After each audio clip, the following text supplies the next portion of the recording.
ठीक है, तो इस वाली वीडियो के अंदर हम बोटैनी वाला सेगमेंट करेंगे।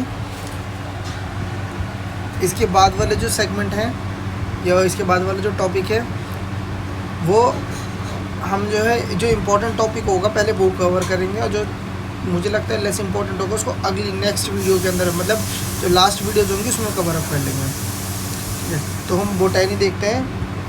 बोटैनी का मतलब क्या होता है? सबसे पहले तो बोटैनी की डेफिनेशन हमें पता होनी चाहिए। बोटैनी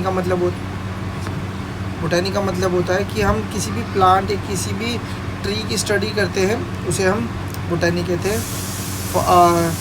जो थियोफ्रेस्टस थे, वो जो फादर ऑफ बोटैनी थे, उनको फादर ऑफ बोटैनी कहा जाता था। एरिस्टोटल को फादर ऑफ बायोलॉजी कहा जाता था।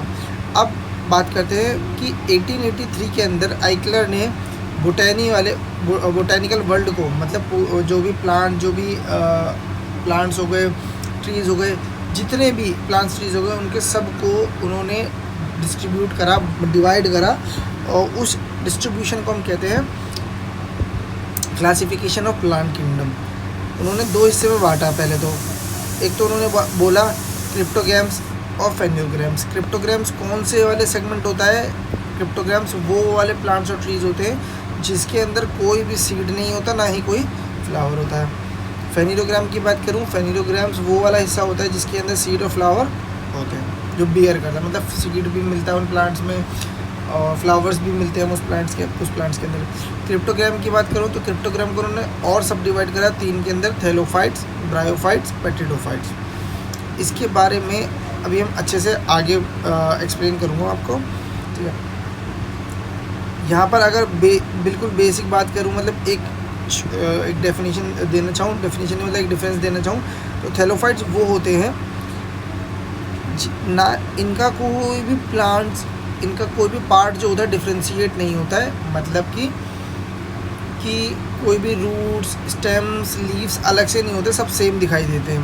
ब्रायोफाइट भी कुछ इसी तरीके से होता है, डिफ्रेंशिएशन नहीं होता। पेट्रिडोफाइटा की बात करें तो इसके अंदर डिफ्रेंशिएशन होता है। इसके अंदर जाइलम फ्लोएम भी होता है, पर जाइलम और फ्लोएम कुछ हिस्से नहीं होते इसके अंदर भी। क्या थैलोफाइट की बात करूं तो थैलोफाइट जो होते हैं, चलो अब हम इसको मैं आगे एक्सप्लेन कर दूँगा। थैलोफाइट की बात करूं तो इसको और सब डिवाइड करूं तो दो हिस्से में बांटा जा सकता है: एल्गी और फंजाई। फंजाई के बारे में हम पहले भी पढ़ चुके हैं जब हमने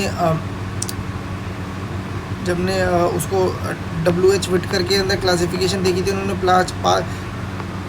WH विटकर ने 5 सब डिवाइड करा था ऑर्गेनिजम्स को on the basis of cell structure, nutrition intake, complexity of their cell. ठीक है, इस पे डिवाइड करा था। उन्होंने बताया था कि एक होता है मोनेरा,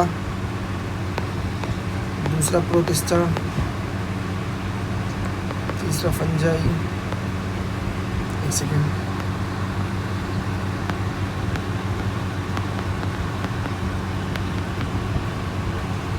चौथा उन्होंने बोला था प्लांटे, फिर उन्होंने बोलता है एनिमेलिया। मोनेरा की बात करूं तो जितने भी यूनिसेल्युलर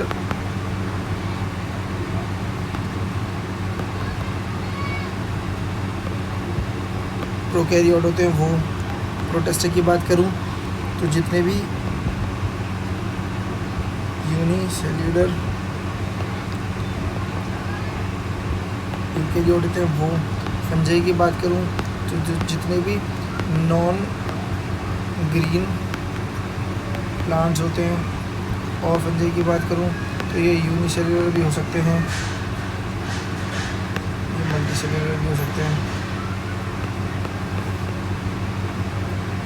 और प्लांट जितने भी किंगडम होते हैं ना, एनिमल जितने भी एनिमल्स इंक्लूड होते हैं। इसी तरीके से प्लांट किंगडम के अंदर जो आइकलर थे उन्होंने डिवाइड करा किस को, एक तो फेनिलोग्राम्स, एक क्रिप्टोग्राम्स को उन्होंने सब डिवाइड करा 3 हिस्से के अंदर: थैलोफाइट्स, ब्रायोफाइट, पेट्रिडोफाइट्स। और फर्दर और डिवाइड करा थैलोफाइट्स को उन्होंने प्लांट और एनिमलिया के अंदर। फेनिलोग्राम की बात करूं तो फेनिलोग्राम को उन्होंने भी 2 उसमें सब डिवाइड करा। पहला है जिम्नोस्पर्म, दूसरा है एंजियोस्पर्म। जिम्नोस्पर्म और एंजियोस्पर्म। फिर उन्होंने एंजियोस्पर्म को डिवाइड करा मोनोकोटिलेटन और डाइकोटिलेटन। इनके बारे में सबके बारे में अच्छे से आगे एक्सप्लेन करेंगे।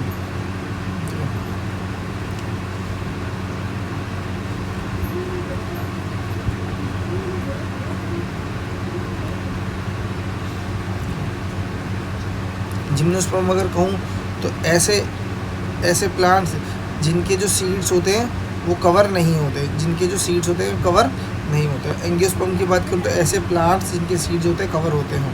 इसमें मोनोकोटिलेटन होता है, डाइकोटिलेटन होता है, मतलब जिनकी सीड्स जो होती हैं, अगर मैं सीड की बात करूँ तो सीड के अंदर एक हिस्सा होता है, जैसे यहाँ पर एक तरीके से लीफ वाला हिस्सा देखोगे तो ये जब सबसे पहले निकलता है तो ये कैसे निकलेगा, ये ऐसे निकलता है, ये डाइकोटिलेटन ऐसे निकलता है। मोनोकोटिलेटन कुछ ज़मीन से निकलता है तो कुछ ये इस तरीके से निकलता है, ठीक है। फिर ट्री जाएगा इस तरीके से, ऐसे लीव्स होती हैं ऐसी। और अगर मोनोकोटिलेटन की बात करूँ तो इसकी लीव्स के जो अंदर जो इसके वेन्स होते हैं कुछ इस प्रकार से होते हैं, ऐसे। एक सेकंड में दोबारा दिखाता हूँ आपको। मोनोकोटिलेटन के लीव्स की वेन्स कुछ इस प्रकार से होती है। वहीं डाइकोटिलेटन की बात करूँ तो डाइकोटिलेटन की लीव्स की वेन्स कुछ इस प्रकार से होती है, ठीक है। डिफरेंस समझ में आया होगा आपको। अब बात करते हैं अब सब डिवीज़न की, इनको और अच्छे से एक्सप्लेन करने की बात करते हैं। अभी हमने देखा क्रिप्टोगैमस क्या उनसे होते हैं। क्रिप्टोगैमस वो होते हैं जिसके अंदर कोई सीड नहीं होता, जिसके अंदर कोई फ्लावर नहीं होता। तो सबसे पहले इसके अंदर थैलोफाइट्स की बात करते हैं। ये प्लांट किंगडम का सबसे बड़ा ग्रुप है क्योंकि इसके अंदर सबसे ज़्यादा जो है हमें वैरायटीज़ देखने के लिए मिल जाती है।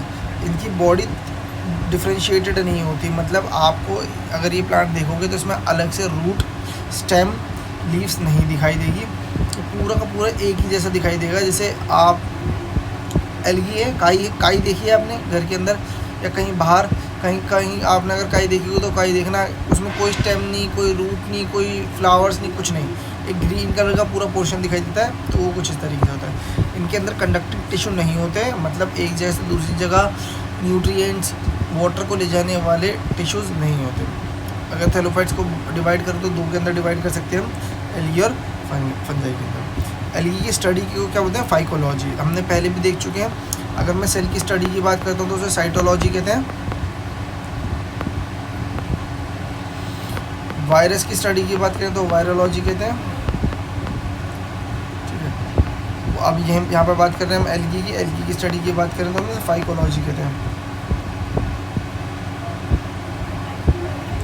फाइकोलॉजी कहते हैं उसको। और सेल देख लिया, वायरस देख लिया, एल्गी देख लिया, ठीक है। अब बात करें एल्गी हमने देखा ग्रीन कलर के होते हैं, तो उसके अंदर क्लोरोफिल होगी। जब क्लोरोफिल होगा तो फोटोसिंथेसिस करेगा, जब फोटोसिंथेसिस करेगा अपने लिए खाना बनाएगा, और अपने लिए जब भरपूर खाना बनाएगा तो उसे कहेंगे autotrophic nutrition, mode of nutrition. यही इनकी बॉडी में भी डिफ्रेंशिएशन नहीं होता है, यूनिसेलुलर होते हैं, सिंगल सेल के होते हैं, कोनिकल या फिलामेंटियस होते हैं, ऐसे धागे टाइप में निकला होता है, ठीक है। और अगर एल्गी को बात डिस्ट्रीब्यूट करें विद रिस्पेक्ट टू उसमें किस कलर के पिगमेंट होते हैं, अगर रेड कलर की पिगमेंट होंगे तो उसे हम रोडोफाइट कहेंगे, ग्रीन कलर के पिगमेंट होंगे उसे हम कैलिडोमनस कहेंगे, ब्राउन कलर के पिगमेंट होंगे उसे हम सरगासम बोलेंगे, ठीक है। अभी जो एल्गीज़ होते हैं, ये एल्गीज़ अलग अलग जगह पे इस्तेमाल किए जाते हैं। अगर हम उसको फूड के तौर पे इस्तेमाल करते हैं तो कौन कौन से एल्गी हो सकते हैं, वो होते हैं पोरफायरा, उल्वा, सरगासम, लेमिनेरिया को हम सीवीड भी कहते हैं, सीवीड, लेमिनेरिया नॉस्टॉक। आयोडीन बनाने में जो इस्तेमाल करते हैं लेमिनेरिया, फ्यूकस, एक्लोनिया। मैन्योर के तौर पे, खाद के तौर पे बनाने में इस्तेमाल किए जाते हैं नॉस्टॉक, एनाबेना, ये नाइट्रोजन फिक्सिंग सब्सटेंस भी होते हैं, और कैल्प। दवाई बनाने के लिए जो इस्तेमाल किया जाता है एंटीबायोटिक क्लोरिलाइन, ये एंटीबायोटिक क्लोरिलाइन कहाँ से लिया जाता है, क्लोरेला से लिया जाता है। ऐसे टिंचर आयोडीन को बनाने के लिए कहाँ से लिया जाता है, लेमिनेरिया से, ठीक है। वहीं अगर मैं बात करूँ रिसर्च वर्क की, तो रिसर्च वर्क के लिए कौन कौन से इस्तेमाल किए जाते हैं, एल्गी, क्लोरेला, एसिटाब्यूलेरिया मैंने आपको पहले भी बताया, एसिटाब्यूलेरिया सबसे बड़ी सेल होती है, बेलोनिया, ठीक है। ये रिसर्च वर्क के अंदर इस्तेमाल किया था। स्पाइरोगायरा इज़ एल्गी, जो कि इसको हम पॉन्ड सिल्क या वाटर सिल्क भी कहते हैं स्पाइरोगायरा को। और स्पाइरोगायरा जो होता है वो इस तरीके से कुछ होता है, और ये फिलामेंटेस, मतलब टूट के फिर पूरे नए में बन जाता है। जैसे ये हिस्सा ये ब्रेक हुआ 2 में, अब ये 2 अलग अलग बन जाएंगे पूरे और ये अलग सर्वाइव करेंगे। ठीक है, तो इसे फिलामेंटस मेथड ऑफ रिप्रोडक्शन कहते हैं। ठीक है, फंजाई की बात करूँ तो फंजाई जो होते हैं सेप्रोफाइटिक होते हैं। सेप्रोफाइटिक का मतलब जो दूसरे पे रह के अपना मोड ऑफ न्यूट्रिशन लेते हैं उसे। अगर हम फंजाई की स्टडी की बात करें तो उसे माइकोलॉजी कहते हैं। क्या कहते हैं? माइकोलॉजी कहते हैं। जैसे अभी हमने देखा, जैसे कि अभी हमने देखा कि सेल की स्टडी को हम साइटोलॉजी कहेंगे, वायरस की स्टडी को हम वायरोलॉजी कहेंगे और एल्गी की स्टडी को फाइकोलॉजी कहेंगे। ऐसी फंजाई की स्टडी को हम क्या बोलेंगे? Mycology, phycology, mycology. फंजाई की बात करें तो मैंने अभी आपको बताया फंजाई जो होता है यूनिसेल्युलर भी हो सकता है, मल्टीसेल्युलर भी हो सकता है। फंजाई अभी मैंने आपको बताया था नॉन ग्रीन प्लांट होता है। जब नॉन ग्रीन ही नहीं है तो इसमें क्लोरोफिल नहीं है तो फोटोसिंथेसिस नहीं करेगा, ऑटोट्रोपिक मोड ऑफ न्यूट्रिशन नहीं करेगा, तो जाहिर सी बात है हेटेरोट्रॉपिक होगा या फिर सेप्रोफाइट होगा। ये अपने फूड को ग्लाइकोजन के रूप में रखते हैं। ग्लाइकोजन क्या होता है? ग्लाइकोजन होता है एक ऐसा कंपाउंड जो कि बॉडी के अंदर ये रखते हैं, शुगर का बना होता है। ये इसलिए होता है, ये एनर्जी प्रोवाइड करता है। जैसे हमारी बॉडी के अंदर भी कहीं कहीं ग्लाइकोजन होता है।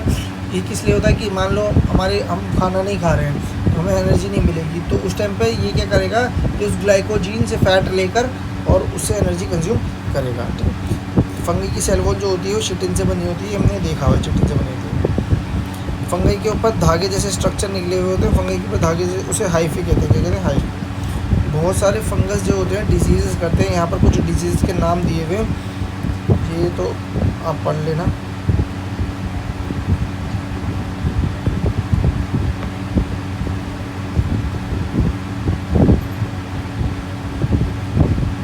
ठीक है, जैसे कि white rust of crucifer, loose smut of wheat, rust of wheat, early blight of potato, red rot of sugar cane, red rot of sugar cane,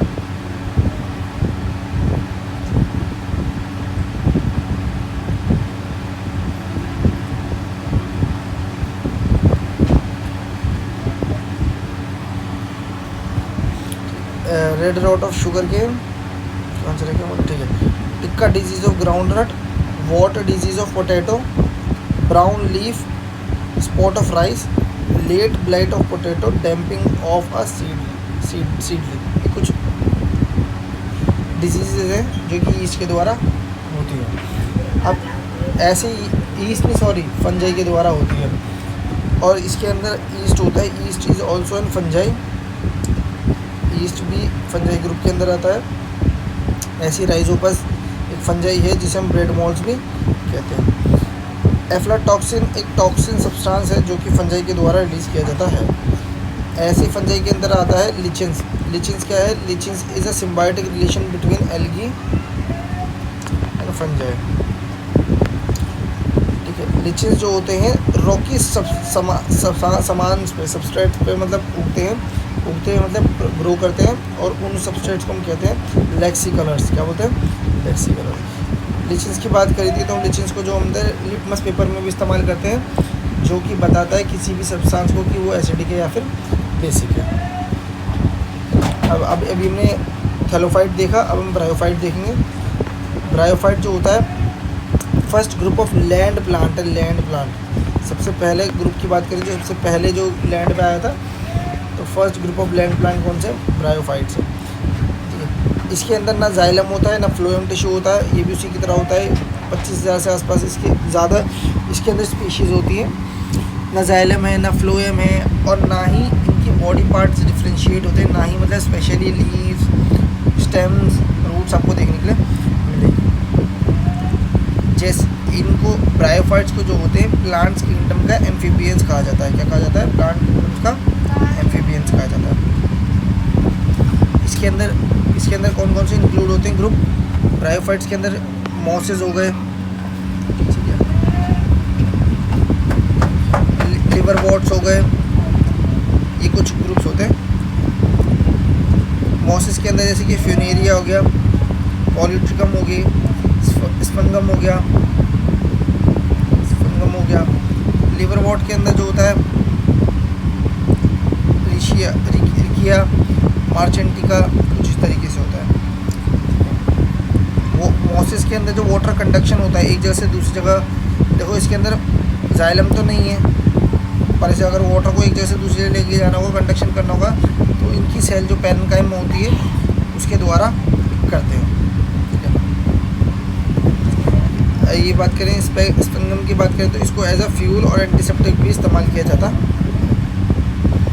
यहाँ पर कुछ डिजीज़ दिए हुए जैसे वाइट रस्ट ऑफ क्रूसीफर, कुछ इस प्रकार से दिखाई देता है, ठीक है। वाइट रस्ट ऑफ क्रूसीफर कुछ इस प्रकार से दिखाई देता है। लूज स्मट ऑफ वीट, ये देखो कैसे ब्लैक ब्लैक हो गया वीट का ऐसा, तो इसे कहते हैं लूज स्मट ऑफ वीट। ये वाला जो है इसे रस्ट ऑफ वीट कहते हैं। ये वीट वाला पेड़ है, देखो ऊपर वीट है, वीट लगा हुआ, ये वाला ऐसा वीट है, उसके नीचे आप उसकी स्टेम में देखो रस्ट लगा, जंग लग गई, जंग सी लग गई है। ये पोटैटो की बात करें तो अर्ली ब्लाइट, जल्दी पक जाना, जल्दी ख़राब हो, मतलब ख़राब हो जाना, अर्ली ब्लाइट ऑफ पोटैटो कहते हैं। ये किसके द्वारा हो रहा है? ये सब जो है फंजाई के द्वारा हो रहा है।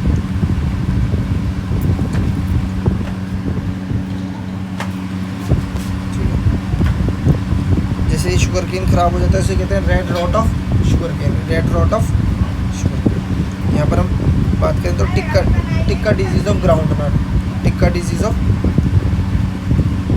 ग्राउंड नट। यहाँ पर लीव्स पे जो होता है काले काले धब्बे से पड़ जाते हैं। जल्दी अगर इन्फेक्शन होता है तो ब्राउन स्पॉट पड़ जाते हैं, येलो येलो छेद होते हैं, अगर लेट होते हैं तो ब्लैक स्पॉट होते हैं।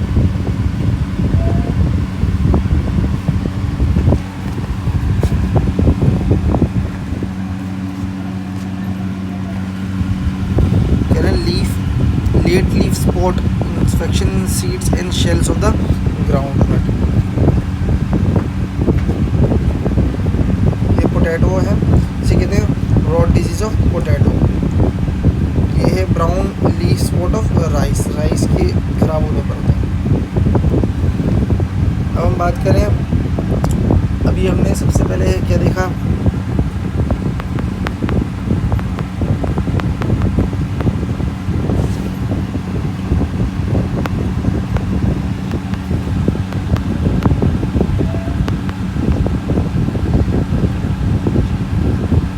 क्रिप्टोग्राम्स देखा, फेनिलोग्राम्स देखा। क्रिप्टोग्राम्स के अंदर अभी हमने थैलोफाइट देखा,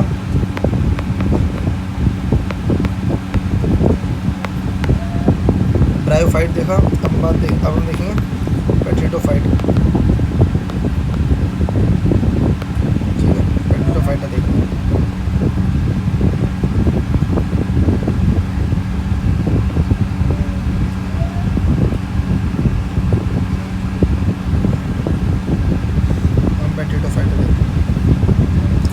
पेट्रिडोफाइटा जो होते हैं कहाँ मिलते हैं हमें ज़्यादातर, ये वेट थोड़ी बहुत गीली और शेडी जगह जैसे माउंटेन्स हो गए, फॉरेस्ट हो गए, इस जगह पे मिलते हैं पेट्रिडोफाइट।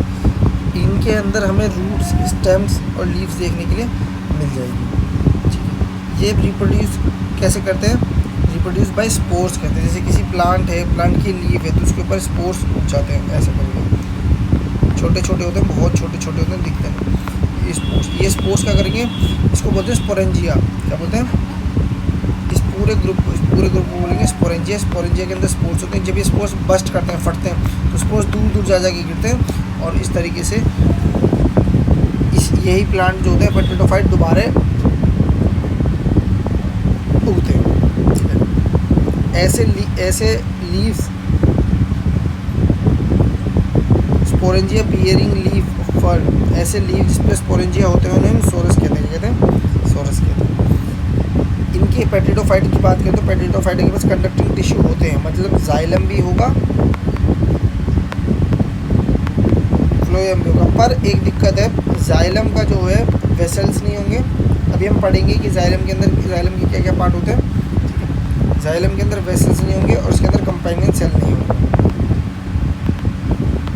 फ्लोएम के अंदर कंपाइनियन सेल नहीं। जैसे मैंने आपको बताया था कि मॉसेस जो होते हैं वो ब्रायोफाइटा के क्या होते हैं, एम्फीबियन होते हैं, और ऐसी फर्न्स जो होते हैं पेट्रिडोफाइटा के एम्फीबियंस कहलाए जाते हैं। अब पेट्रिडोफाइटा की कुछ एग्जांपल देख लिए जाए तो मार्सिलियो, फर्न और हॉर्सटेल होते हैं। अब बात करते हैं हम फेनिलोग्राम्स की। फेनिलोग्राम्स कौन से होते हैं? फेनिलोग्राम्स वो होते हैं जिनकी सीड जो होती है नेक्ड होती है, सीड उनके ऊपर कोई कवरिंग नहीं होती, सीड के ऊपर कोई कवरिंग नहीं होती। जैसे अगर मैंगो देखोगे ना, मैंगो एक तरीके से तो यहाँ सीड है पर ये कवरिंग है, ठीक है, कोई कवरिंग है, तो वो तो एंजियोस्पर्म हो गया। जिम्नोस्पर्म जिसके ऊपर सीड पर कोई कवरिंग नहीं है, ठीक है। जैसे ये पपाया देखो, सीड्स अंदर होते हैं, बाहर पूरा फ्रूट होता है, तो वो तो फिर एंजियोस्पर्म हो गया। जिम्नोस्पर्म की बात करूँ तो जिम्नोस्पर्म्स ऐसे ट्रीज और बुशेस होते हैं जिनकी बॉडी जो होती है डिफ्रेंशिएटेड होती है, मतलब इनके पास रूट, स्टेम्स और लीव्स सब अलग दिखाई देंगे। रूट टैप रूट होती है, पॉलिनेशन एयर के द्वारा, एजेंट कौन है, एयर के द्वारा। सबसे बड़ा प्लांट, सबसे बड़ा ऐसा प्लांट जिसकी रूट्स जो होती हैं नेक्ड होती हैं, मतलब रूट पे कोई कवरिंग नहीं होती है, दैट इज़, अगर उसका साइंटिफिक नेम बोला जाए दैट इज़ सेक्यूआ,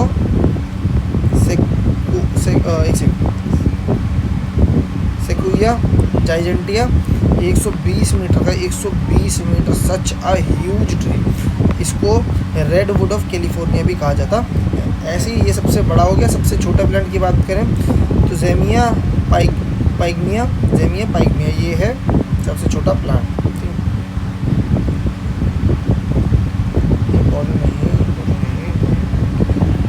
ठीक है, अब बात करते हैं हम एंजियोस्पर्म की। ऐसे ट्रीज, ऐसे प्लांट्स जिनकी सीड्स जो होती है नेक्ड नहीं होती है, मतलब कवरिंग होती है, कवर्ड सीड होती है। सीड उस कवर वाले हिस्से के अंदर ही होते हैं, तो इनके अंदर भी रूट्स, लीव्स, फ्लावर्स सब अलग होते हैं। एंजियोस्पर्म को दो हिस्से में बांट सकते हैं, मोनोकोटिलेटन और डाइकोटिलेटन, मैंने आपको बता दिया था, ठीक है। इसके अंदर जो मूवमेंट होती है एंजियोस्पर्म के अंदर, जो जैसे मान लो यहाँ वाले लीफ, यहाँ वाला जो लीफ है, यहाँ तक पानी कैसे पहुँचेगा नीचे से, that is just because of 3 process. पहला ट्रांसपिरेशन, दूसरा है कोहेशन, तीसरा है एडिशन। ट्रांसपिरेशन का मतलब क्या होता है, जब बहुत ज़्यादा गर्मी होती है, बहुत ज़्यादा धूप होती है या टेम्परेचर ज़्यादा होता है, तो ये जो लीव्स होती है, ये लीव्स क्या करती है, वाटर को अपने अंदर से रिलीज़ कर देती है, ठीक है। उस रिलीज़ की वजह से लीव्स खाली हो जाती है। तो जब खाली हो जाएगी तो क्या है, यहाँ लो प्रेशर है, यहाँ पानी का हाई प्रेशर है, तो हाई प्रेशर से पानी कहाँ जाएगा, लो प्रेशर की तरफ जाएगा। दूसरा कोहेशन का मतलब क्या होता है कि मान लो एक सब्सटेंस की जो सेम मॉलिक्यूल्स है वो आपस में जो फोर्स ऑफ अट्रैक्शन लगाते हैं, दोबारा सुनिए, जब कोई सब्सटेंस है उसके सेम मॉलिक्यूल्स जब आपस में फोर्स ऑफ अट्रैक्शन लगाते हैं, that is known as cohesion. और एडिशन का मतलब क्या होता है, जब अलग अलग सब्सटेंस है और उसके मॉलिक्यूल्स एक दूसरे पर फोर्स ऑफ अट्रैक्शन लगाते हैं, तो उसे कहते हैं कोहेशन। इन दोनों प्रोसेस के थ्रू भी वाटर जो होता है ऊपर की तरफ मूव करता है। एक इम्पॉर्टेंट चीज़ कि चिंचोना इज़ अ ट्री, उसकी छाल से, बाग से एक दवाई बनाई जाती है, दैट इज़ क्विनिन। क्या है, क्विनिन। और वो किसके लिए इस्तेमाल किया जाती है, मलेरिया फीवर के लिए इस्तेमाल किया जाता है।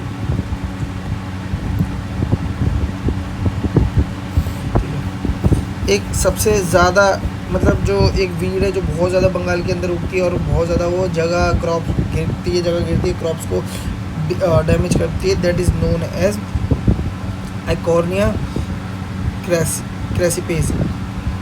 आइकोर्निया क्रेसिपेस, इसको हम टेरर ऑफ बंगाल भी कहते हैं। ग्राफ्टिंग का मतलब क्या होता है, जब हम एक प्लांट के पार्ट को लेके दूसरे प्लांट के पार्ट को लेके कंबाइंड करते हैं और उससे एक नया प्लांट बनाते हैं ताकि दोनों की डिज़ायर्ड क्वालिटी हमें मिल जाए। मान लीजिए इसकी स्टेम ले ली, इसकी स्टेम ले ली, ये पेड़ तो अभी भी उगा हुआ है, पेड़ अभी भी उगा हुआ है। यहाँ से इसकी स्टेम ली हमने, काट दी और इस वाले पेड़ की किसी स्टेम पे वो लगा दिया और उस पर टेप लगा दिया, थोड़ा टाइम के लिए छोड़ दिया ताकि वो बिल्कुल चिपक ना जाए और उसके बाद कुछ टाइम बाद वो टेप हटा दिया तो दोनों साथ में हो गए। अब जो गिरेगा, अब जो उगेगा दोनों की क्वालिटी लेके उगेगा, दैट इज़ ग्राफ्टिंग। ऑस्मोसिस हमने देख रखा है, जो वाटर की मूवमेंट होती है एक जगह से दूसरी जगह, higher concentration to lower concentration, that is known as osmosis. Insectivorous plant ज़्यादातर ऐसी सॉइल में ही उगते हैं जहाँ पर नाइट्रोजन की कमी होती है। ठीक है। नेमाटोफोर जो एक तरीके की रूट है जो ज़मीन से बाहर निकली रहती है ताकि वो बाहर निकल के सांस ले सके, मतलब बाहर ही निकली रहती है और बाहर से वो एयर लेती है। और ये ऐसे मतलब प्लांट्स पे उगती है जिनको हम हेलोफाइट्स कहते हैं, जो ज़्यादातर स्वम्पी एरिया, गीली एरिया में उगते हैं। Drosera Venus flytrap is an insectivorous plant. अब हम बात करते हैं वायरस की। वायरस वैसे हमने पहले भी कर चुके हैं, ठीक है, इसे वायरोलॉजी कहते हैं। मैं आपको बता चुका हूँ, सेल की अगर स्टडी करते हैं that is known as cytology.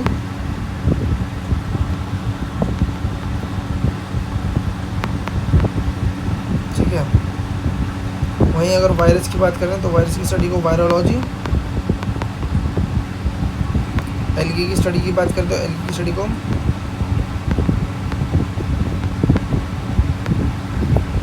वहीं अगर फंगी की स्टडी की बात करता हूँ, ठीक है।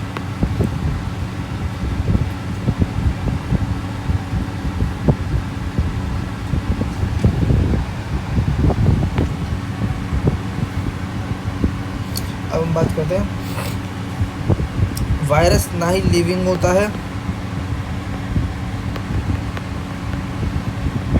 ना ही नॉन लिविंग होता है, क्योंकि जब तक बाहर है किसी होस्ट की बॉडी में नहीं तो at that point of time it is non living. जैसे किसी की बॉडी में घुस जाता है तो ये उसके वो लिविंग हो जाता है।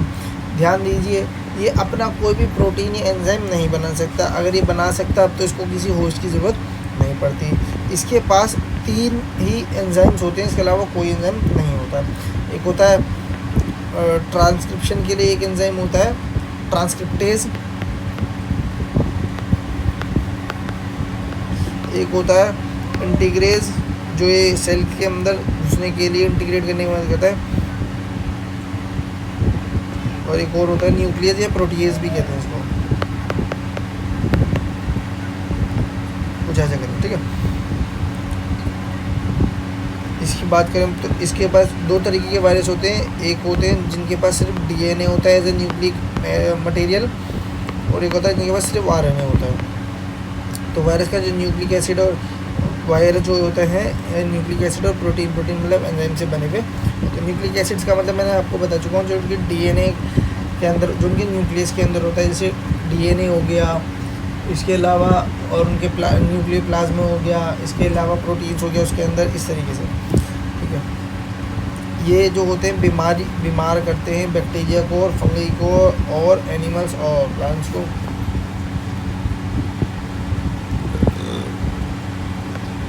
With respect to parasite nature, मतलब ये किसी बॉडी के अंदर किस तरीके से किस की बॉडी पे रह सकते हैं, तो उसको हम 3 कैटेगरी में बांट सकते हैं। एक होता है प्लांट वायरस, एक होता है एनिमल वायरस, एक तो है बैक्टीरियोफेज। प्लांट वायरस के अंदर 75% आरएनए होता है और बाकी डीएनए होता है। एनिमल वायरस के अंदर डीएनए और आरएनए दोनों सेम हो सकता है या थोड़ा बहुत फ़र्क हो सकता है। बैक्टीरियोफेज नाम से पता लग रहा है, बैक्टीरियोफेज मतलब खाने वाला, बैक्टीरियो को खाने वाला। ठीक है, इसके अंदर जैसे T2 फेज हो गया, एक एग्जांपल है। बैक्टीरियोफेज जो होते हैं बैक्टीरिया को खाते हैं। ऐसे वायरस जो होते हैं are composed of nucleic acid molecule surrounded by the protein sheet, मतलब ऐसे वायरस जो होते हैं उनका न्यूक्लियस एसिड जो होता है वो घिरा हुआ होता है प्रोटीन की एक चादर से। वायरस जो होते हैं बहुत तरीके इंसान में, मतलब ह्यूमंस के अंदर बहुत तरीके की डिजीज़ करते हैं, जैसे मम्स हो गया, चिकन पॉक्स हो गया, हेपेटाइटिस, पोलियो, एड्स हो गया, हर्पीज़ हो गया। ठीक है, मैंने आपको बता चुका हूँ कि HIV जो होता है अपना स्ट्रक्चर जो होता है चेंज करता रहता है, और ये किस वजह से अगर पता है, क्योंकि इसके पास एक एंजाइम होता है, प्रोटीन होता है, एंजाइम प्रोटीन लिखिए, उसे कहते हैं रिवर्स ट्रांसक्रिप्टेज। म्यूटेशन का मतलब क्या होता है, अपने आप को बदल देना। ये वायरस अपने आप को क्यों बदल लेते हैं, क्योंकि इनका जेनेटिक जो सब्सटेंस होता है, डीएनए आरएनए होता है, उसके अंदर ये बदलाव कर लेते हैं। डीएनए आरएनए में लगातार बदलाव करने की वजह से अपने आप को चेंज कर पाते हैं, म्यूटेट कर पाते हैं। इबोला एक ऐसा वायरस है जो इबोला फीवर करता है, जो कि फ्रूट बैट जो होता है इसका एजेंट होता है, वो होस्ट होता है, नेचुरल होस्ट होता है। ये इबोला वायरस उसी के अंदर सर्वाइव करते हैं, उसकी शरीर के अंदर। रेट्रो वायरस मैंने बता चुके हैं, ऐसे वायरस जिनके पास सिर्फ आरएनए होता है, और वो आरएनए पहले वो किसी होस्ट की सेल में जाके डीएनए में कन्वर्ट करते हैं, और फिर दोबारा ये प्रोसेस करके वो डीएनए से आरएनए और आरएनए से फिर वो प्रोटीन बनाते हैं। इस प्रोसेस के थ्रू वो होस्ट सेल के अंदर सर्वाइव करते हैं और होस्ट को ख़त्म करते रहते हैं। इंटरफेरॉन का मतलब होता है, जनरली क्या होता है, बहुत सारे प्लांट्स या वर्टिब्रेट्स एनिमल्स के अंदर एक खूबी होती है कि वो किसी भी मतलब वायरस के प्रति खिलाफ जो होता है सब्सटेंस बनाता है, ताकि वो वायरस जो होता है ग्रो ना कर सके। तो एंटीवायरल बनाता है, एंटीवायरल सब्सटेंस बनाता है, इसे इंटरफेरॉन कहते हैं। अब बैक्टीरिया की बात करें, बैक्टीरिया की खोज जो थी, डिस्कवर जो थी, एंटोनी वॉन ल्यूवेनहोक ने की थी। अगर मैं बैक्टीरिया की बात करूं, तो बैक्टीरिया की डिस्कवर 1683 के अंदर एंटोनी वॉन ल्यूवेनहोक ने करी थी। इनको फादर ऑफ बैक्टीरियोलॉजी भी कहा जाता है। एक ये चीज़ इंपॉर्टेंट है, 1843 से लेकर 1892 तक सर्वाइव करते रॉबर्ट कूच। उन्होंने जो था ट्यूबरक्लोसिस के बैक्टीरिया की खोज की थी। ऐसी लुईस पैस्चर थे, इन्होंने जो था रेबीज की वैक्सीन बहुत इंपॉर्टेंट है, जो आज के टाइम में इनकी खोज करी थी। पेस्चराइजेशन ऑफ मिल्क की खोज करी थी। अब बैक्टीरिया का शेप क्या होगा, इस हिसाब से भी हम बैक्टीरिया को बांट सकते हैं। एक होता है बेसिलस जो होता है वो सिलेंड्रिकल फॉर्म में बैक्टीरिया होता है। राउंड या कोकस जो होता है गोल होता है और सबसे छोटा बैक्टीरिया होता है। कोमा शेप्ड बैक्टीरिया, जैसे हम विब्रियो भी कहते हैं, कोमा जैसा होता है, जैसे कि एग्जांपल विब्रियो कोलेरा। ठीक है। स्पेडलम जो होता है स्क्रू शेप्ड में, स्प्रिंग की शेप्ड में होता है।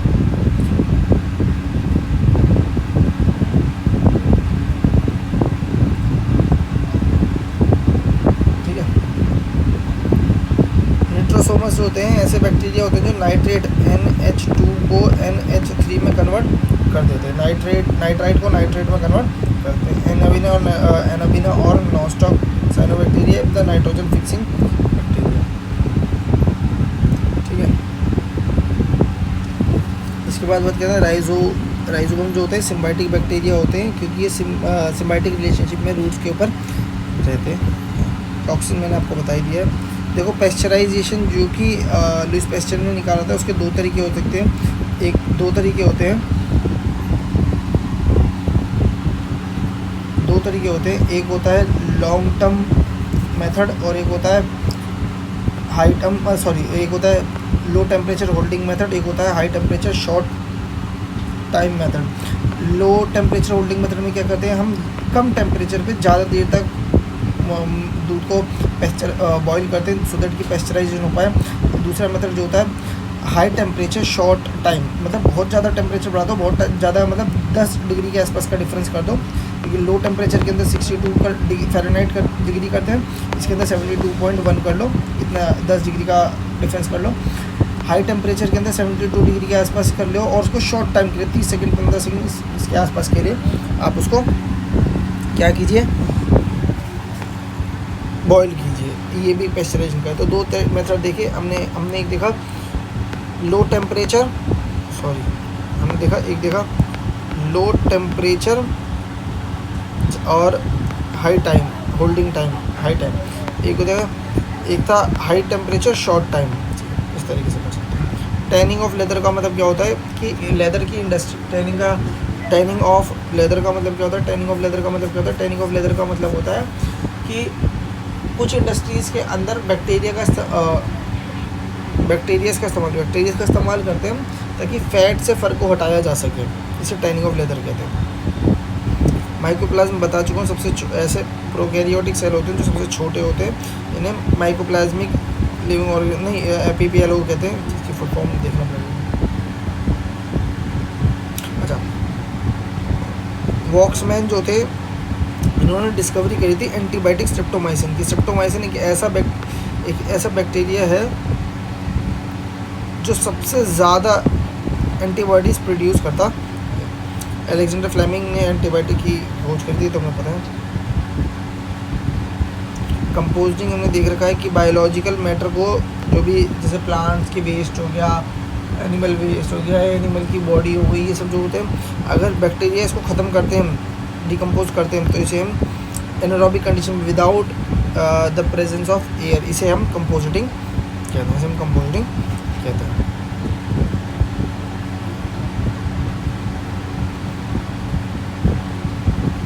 अमंग, ये कह रहे हैं अमंग फंगई, वायरस और बैक्टीरियन प्रोटोजोआ, इन चारों के अंदर फोटोट्रॉपिक न्यूट्रिशन, जो सिर्फ और सिर्फ सूर्य की किरणों को इस्तेमाल करके अपना भोजन बना लेता है, वो बैक्टीरिया होते हैं। ध्यान रखिए, तो नॉन ग्रीन होते तो नहीं कर सकते, वायरस तो किसी और की बॉडी पे रहता है, और इसका मतलब बैक्टीरिया ही ये कर सकता है। बैक्टीरिया जिनके ऊपर उनकी हेयर लाइक सब्सटेंस होता है पूरी बॉडी पे, उसे हम पेरिट्रिकस कहते हैं, उसे हम पेरिट्रिकस कहते हैं। जनरली हमारी सेल देखें तो उसके अंदर सेल के न्यूक्लियस के अंदर डीएनए होता है, और डीएनए किसकी तरफ लपेटा हुआ होता है, चारों तरफ एक प्रोटीन सब्सटेंस होता है, हिस्टोन कहते हैं। पर बैक्टीरिया के डीएनए के जो होते हैं हिस्टोन नहीं होते, उसमें हिस्टोन नहीं होते।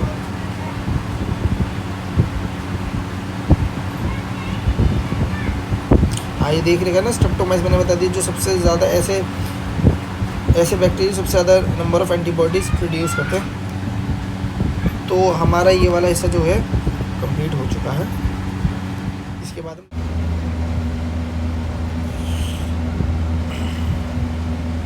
तो लास्ट वाली वीडियो के अंदर हमने बोटैनी वाला सेक्शन करा था, ये वाला सेक्शन हमने कंप्लीट कर लिया था, ठीक है। इसके बाद वाला पार्ट जो है प्लांट मॉर्फोलॉजी वाला, ये हम लास्ट की वीडियोस में करेंगे। अभी जो हम करेंगे वो है प्लांट टिश्यू, ठीक है। तो यहाँ से हम स्टार्ट करते हैं अपना। प्लांट टिश्यू के अंदर सबसे पहले टिश्यूज़ क्या होता है, अगर मैं टिश्यू की बात करूँ तो tissue is a group of cells. जैसे हम या कोई भी ऑर्गेनिज्म जो होता है, सबसे बेसिक चीज़ उसके बॉडी के अंदर क्या होती है, दैट इज़ सेल। जब ये बहुत सारी सेल आपस में कंबाइन होती हैं तो एक टिश्यू फॉर्म करती हैं। क्या फॉर्म करती हैं? टिश्यू फॉर्म करती हैं। जो हमारे जो अलग अलग ऑर्गन्स होते हैं वो टिश्यू से बने हुए होते हैं, और स्पेसिफिक ऑर्गन्स जो होते हैं वो अलग अलग तरीके के टिश्यू से बना होता है। जैसे हार्ट की बात करूँ तो हार्ट के टिश्यू अलग होते हैं, स्किन की बात करूँ तो स्किन के टिश्यूज़ अलग होते हैं। तो इस तरीके से जो अलग अलग ऑर्गन्स होते हैं वो जनरली अलग अलग टिश्यूज़ से बने हुए होते हैं, ठीक है। अभी हम प्लांट टिश्यू की बात करते हैं, हम एनिमल टिश्यू की बात नहीं करते। तो प्लांट टिश्यू की बात करूँ तो प्लांट टिश्यू जो होते हैं उनको हम डिवाइड कर सकते हैं ऑन द बेसिस ऑफ उनकी सेल के स्ट्रक्चर, उनके फंक्शन, उनकी कॉम्प्लेक्सिटी के हिसाब से। प्लांट टिश्यू दो तरीके के होते हैं, एक होता है मेरिस्टेमेटिक टिश्यू, एक होता है परमानेंट टिश्यू, ठीक है। मेरिस्टेमेटिक टिश्यू की बात करें तो वो भी सब डिवाइड किए गए एपिकल, लेटरल, इंटरकैलरी में। और परमानेंट टिश्यू की बात करूँ तो दो तरीके के होते हैं, that is simple permanent tissue and complex permanent tissue. Simple permanent tissue की बात की जाए तो वो भी सब डिवाइडेड है पैरेन्काइमा, कोलेनकाइमा और स्क्लेरेन्काइमा के। और परमानेंट कॉम्प्लेक्स परमानेंट टिश्यू जो होता है जाइलम और फ्लोएम के डिस्ट्रीब्यूट होता है। देखिए, अगर मैं बताऊं अगर मेरिस्टेमेटिक टिश्यू किस तरीके के टिश्यूज़ होते हैं, सिंपल, जो परमानेंट नहीं होते। अब मेरिस्टेमेटिक टिश्यूज़ वो होते हैं जो जिनके अंदर कैपेबिलिटी होती है फर्दर डिवाइड करने की और प्लांट को ग्रोथ देने की, विड्थ देने की, इस तरीके से हेल्पफुल होते हैं। जैसे एपिकल मेरिस्टेमेटिक टिश्यू की बात की जाए तो जनरली किसी भी स्टेम के बिल्कुल टॉप नॉच वाले हिस्से में होते हैं, या फिर अगर मैं रूट्स की बात करूं, ठीक है, तो बिल्कुल उसके टॉप नॉच वाले हिस्से, बॉटम नॉच वाले हिस्से के अंदर होते हैं। वहीं मैं अगर लेटरल की बात करूं, जैसे अगर मेरे मान लीजिए ये मेरा टहनी है, तो ये इसकी विड्थ, चौड़ाई, ये पेड़ की चौड़ाई या किसी भी स्टेम की चौड़ाई विड्थ देने की में हेल्पफुल होते हैं। ये उस जगह पे ग्रोथ करते हैं जहाँ पर विड्थ की बात आती है, तो ये विड्थ देने में मदद हेल्प करते हैं। Now if we talk about intercalary, then intercalary are the tissues which are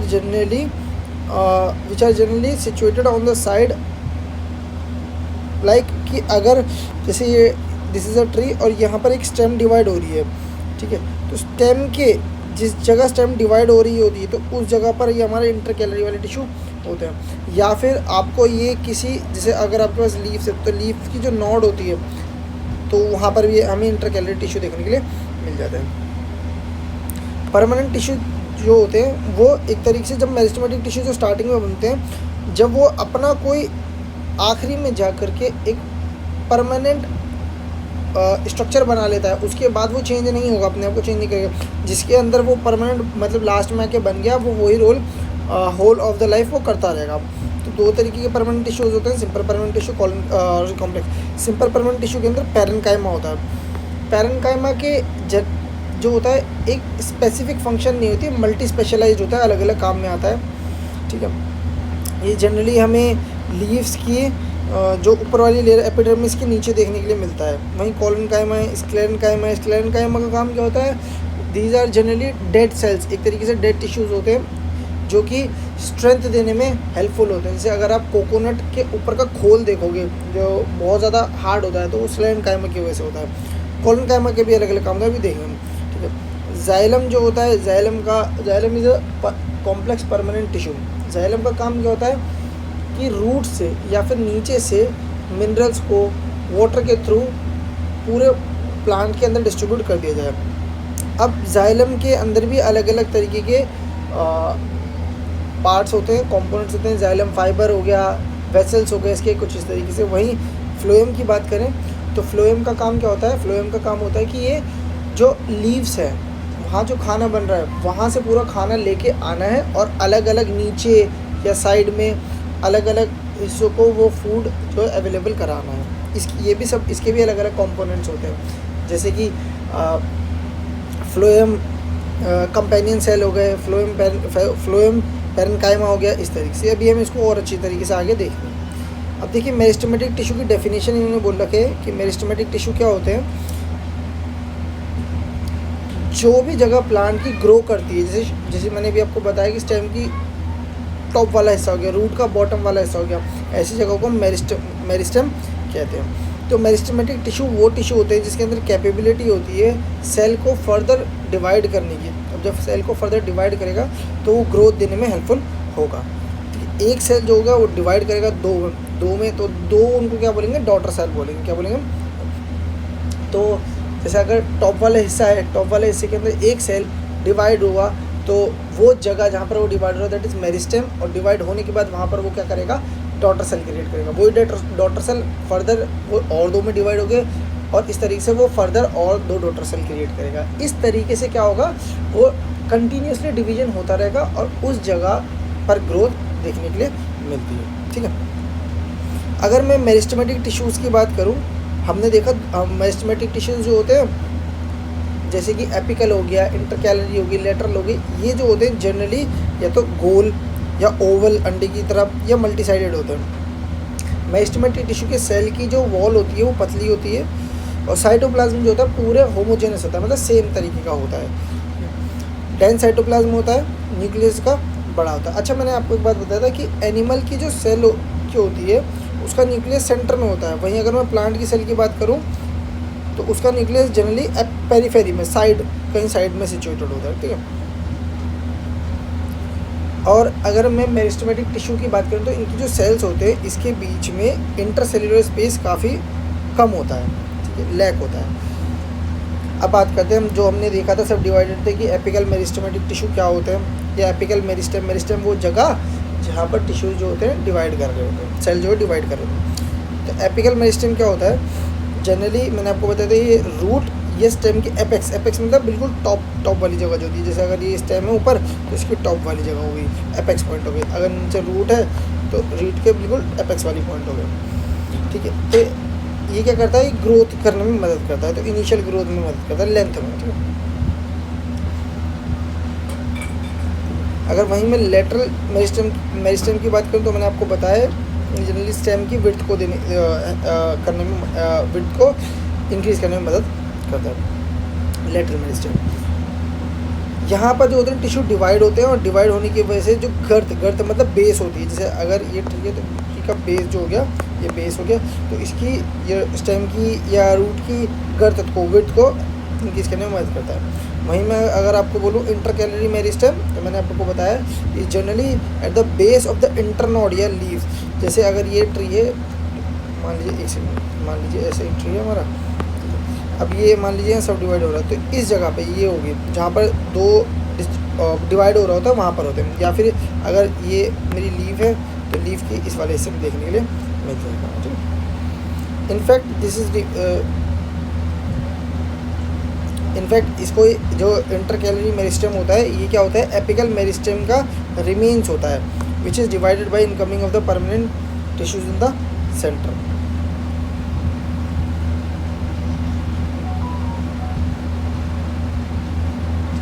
ये चलो ये तो इम्पोर्टेंट नहीं। Its importance is for those plants whose apical, अच्छा ये जनरली इंटर कैलरी जो होता है ये जनरली उन प्लांट के अंदर हेल्पफुल ज़्यादा होते हैं जिन प्लांट्स को जनरली जैसे गाय या भैंस या बकरी उनको खा लेते हैं, तो उनके जो शूट वाले जो एपेक्स पॉइंट होते हैं वो तो ख़त्म, वहाँ पर एपिकल जो मेरिस्टेम वाली जगह है वो तो ख़त्म हो गई। तो वहाँ पर क्या होगा, जैसे ग्रासेस में आपको देखो तो खा लेते हैं बकरियाँ, तो ऊपर वाला हिस्सा गया, तो अब लेटरल वाला हिस्सा क्या करेगा, लेटरल वाला हिस्सा वहाँ पर कंटिन्यूसली डिवीजन करके वहाँ पर उसको विड्थ देने में मदद करेगा। ओ सॉरी, इंटर कैलरी वाला हिस्सा क्या करेगा, उस जगह पर इसको हेल्प करके ग्रो करने में मदद करेगा वहाँ पर। परमानेंट टिश्यू की बात करते हैं हम। परमानेंट टिश्यू क्या होते हैं, जिनके अंदर further capability of cell division ख़त्म हो जाती है। अब वो अपना काम जो एट लास्ट स्टेज पे जो पहुंच गए, अब वो वही काम करेंगे, अब वो फर्दर डिवीजन नहीं करेंगे। फर्दर डिवीजन करने का काम जो होता है, ग्रोथ करने का काम जो होता है मेरिस्टेमेटिक टिश्यू का होता है, परमानेंट टिश्यू का नहीं होता। ये एक डेफिनेट एक स्टेज पे आके डेफिनेट फॉर्म अटेन कर लेते हैं और फिर डेफिनेट फंक्शन को अटेन कर लेते हैं, फिर वो वही करते हैं, इसके अलावा नहीं करते। Permanent tissue can be alive और डेड। डेड में जनरली स्क्लेरेनकाइमा को हम इंक्लूड करते हैं, और अलाइव के अंदर जाइलम हो गया, फ्लोएम हो गया, पेरेन्काइमा हो गया, कॉलोनकाइमा हो गया। अब इसके अंदर हमने देखा था दो तरीके के परमानेंट टिश्यू होते हैं, सिंपल परमानेंट टिश्यू होता है और कॉम्प्लेक्स परमानेंट टिश्यू होता है। सिंपल परमानेंट टिश्यू के अंदर हमने देखा था, अच्छा इसको ना एक सेकंड में आपको पहले यहाँ से बताया था। अच्छा यहाँ से देख लीजिए, जैसे मान लीजिए स्टेम है, स्टेम के बिल्कुल एपेक्स वाली एरिया में क्या देखने के लिए मिलता है हमें, एपिकल मेरिस्टेम। वहीं देखिए मैंने आपको बोलता अगर कोई स्टेम जो होती है डिवाइड हो रही थी दूसरे स्टेम जा रही थी, तो वहाँ पर क्या है, इंटर कैलरी मेरिस्टेम देखने के लिए मिलता है। वहीं अगर बेस में विड्थ की बात करूँ तो लेटरल मेरिस्टेम देखने के लिए मिलता है। ठीक है, तो अभी हमने वैसे ये देख लिया है, एक बार और कर लेते हैं। ठीक है, ये कह रहे हैं कि मेरिस्टेमेटिक टिश्यू की जो सेल्स होती है वो कैसी होती है, वो एक्टिव होती है, डेंस साइटोप्लाज्म होता है, सेल वॉल जो होती है उसकी क्या होती है, पतली होती है, और न्यूक्लियर प्रोमिनेंट होती है। अब ये तो हमें पता ही है, प्लांट्स की जो वैक्यूल्स होती है काफ़ी बड़ी होती है, ये तो हमें देख एक सेकंड रुकिए। अच्छा मेरिस्टेमेटिक टिश्यू की बात करें तो they lack vacuole, meristematic tissue के अंदर वैक्यूल नहीं होता है। आगे देखते हैं अब हम परमानेंट टिश्यू की बात करते हैं, सिंपल और कॉम्प्लेक्स। तो एक बार ही हमने देखा कि मेरिस्टेमेटिक टिश्यू है वो फर्दर डिवाइड करता है, एक टाइम पर ऐसे आ जाते हैं कि वो अब डिवाइड नहीं करेंगे, अब वो एक डेफिनेट फंक्शंस करेंगे और डेफिनेट उनकी काम होगा। What happens to the cells form, तो क्या होता है, meristematic tissue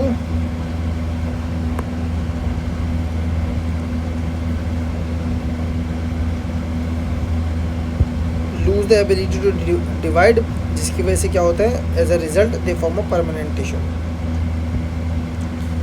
they taking a permanent shape, size and function. इसको कहते हैं हम डिफरेंशिएशन। इस वाले को क्या कहते हैं हम, जब वो एक परमानेंट शेप और साइज ले लेता है उसको बोलते हैं हम डिफरेंशिएशन। क्या बोलते हैं हम उसको, डिफरेंशिएशन।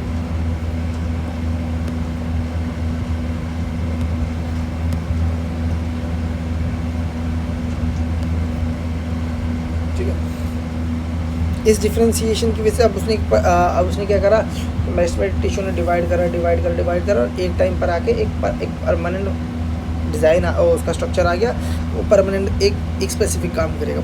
इस तरीके से वो अलग अलग तरीके के स्ट्रक्चर क्रिएट करते हैं डिवाइड होने के बाद, और अलग अलग स्पेसिफिक फंक्शन क्रिएट करते हैं। तो डिफरेंशिएशन की वजह से क्या होता है, इसके डिफरेंशिएशन की वजह से वैरायटी ऑफ सेल्स बनते हैं, जो कि वैरायटी ऑफ टिश्यूज़ बनते हैं जिनका काम स्पेसिफिकली एक ही होता है। ठीक है,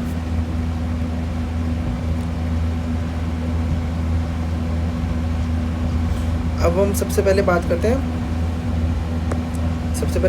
सिंपल परमानेंट टिश्यू की।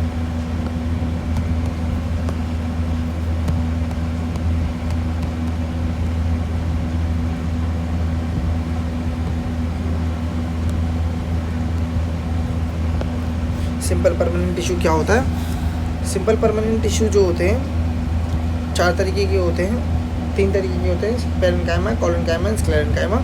अब ये देखें, अगर हम जैसे कोई लीफ है तो लीफ की जो लेयर होती है, जैसे अगर मैं बोलूँ ये तो सेल वॉल है, उसकी ऊपर की लेयर है लीफ की, क्यूटिकल जिसे कहते हैं ऊपर वाली, उसके नीचे हमें एपिडर्मिस देखने के लिए मिलेगी। ये रही आपकी एपिडर्मिस, ठीक है, ब्राउन कलर की एरिया में एपिडर्मिस, तो एपिडर्मिस देखने के लिए मिलेगी।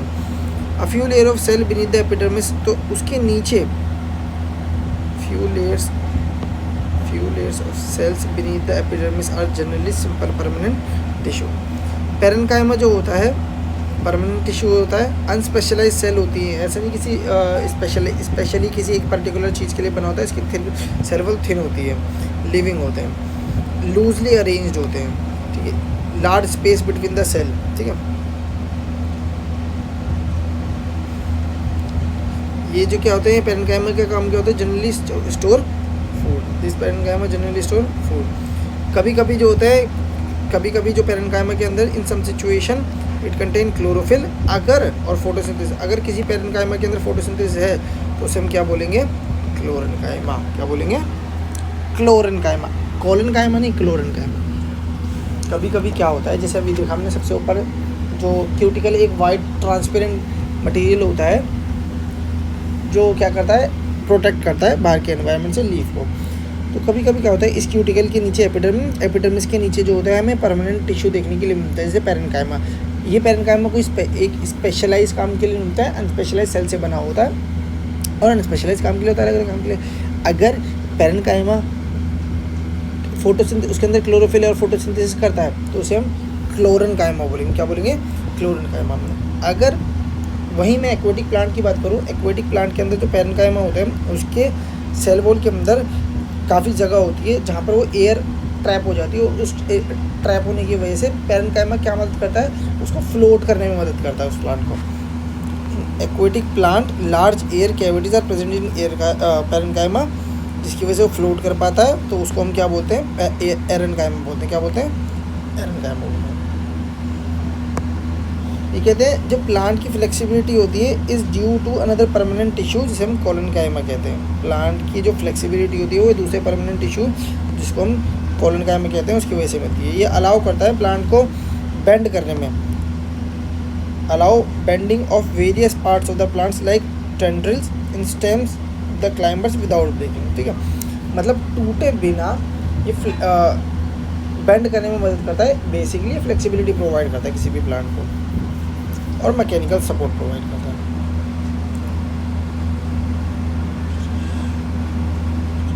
ये जनरली क्या होता है, बिलो द एपिडर्मिस होता है। टिश्यूज इसके जो होते हैं, cell of this tissue cell जो होते हैं लंबे होते हैं, इलोंगेटेड वही, और इरेगुलर थिकेंड, मतलब कहीं से मोटे कहीं से पतले, इस तरीके से होते हैं। At the corner come intercellular space होता है, ठीक है। जैसे अगर मैं यहाँ पर बोलूँ आपको, तो ये पेरेन्काइमा है, ए वाला जो है हमारा कौन सा है, ए वाला जो हमें देखने के लिए मिल रहा है दिस इज पेरेन्काइमा। वहीं हम बी वाला बोले, अभी मैंने आपको बताया था कोलेनकाइमा का काम क्या होता है, फ्लेक्सिबिलिटी प्रोवाइड करने का। तो B is of collenchyma and C is of sclerenchyma. Sclerenchyma का मैंने आपको बताया था जो क्या काम करता है, जो रिजिडिटी ठोसपन देने में हेल्पफुल होता है। एक और अभी जो हमने देखा नहीं, एक और जो है स्क्लेरेन्काइमा। स्क्लेरेन्काइमा क्या होता है, makes the plant hard and stiff. जैसे आपने हस्क देखा ना, ब्राउन कलर की कोकोनट जो नारियल तोड़ते हैं हाथ से, हम पूजा पाठ में आपने देखा होगा, तो उसके ऊपर एक घास टाइप की, सूखी घास टाइप का होता है, दैट इज़ हस्क, ठीक है, वो स्क्लेरेनकाइमा से बना होता है। किससे बनता है? स्क्लेरेनकाइमेटस टिश्यू से बना होता है। ये डेड होते हैं, दिस टिश्यूज आर डेड। लंबे होते हैं इसकी, लंबे और पतले होते हैं, दे आर, इसकी सेल जो होती है लंबी और पतली होती है, और वॉल जो होती है मोटी होती है ड्यू टू लिग्नेंस। उसके लिग्नेंस की वजह से जो जो स्क्लेरेनकाइमा टिश्यूज़ की जो सेल्स होती है वो काफ़ी मोटी होती है। दिस टिश्यूज, अच्छा, स्क्लेरेनकाइमा कहाँ में देखने के लिए मिलता है? स्क्लेरेनकाइमा इस दिस टिश्यू, स्क्लेरेनकाइमा जो होता है प्रेजेंट होता है स्टेम के अंदर, वस्कुलर जो बंडल्स वो जो होते हैं जो एक जगह से दूसरी जगह चीज़ों को ट्रांसपोर्ट करने, वस्कुलर बंडल्स के आसपास में होता है। और in the veins of leaves की वेन्स में भी स्क्लेरेनकाइमा देखने के लिए मिल जाता है। And the hard covering of seed and nut, कोई दिक्कत?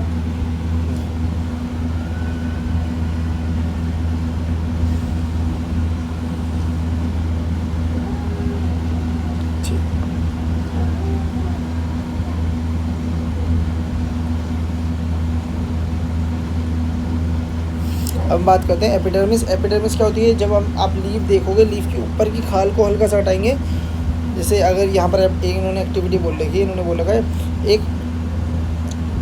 ताज़ी लीफ लीजिए रोइयों की, और stretch and break it by applying a pressure, उसे तोड़िए।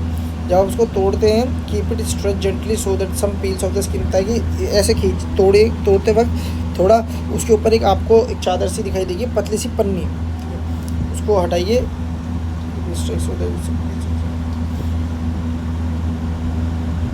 और उसको एक प्लेट के अंदर डालिए, इसमें पानी भरा हुआ है और उसके अंदर सैफरन पिंक कलर होता है, उसे उसमें डालने के लिए बोल रखा है।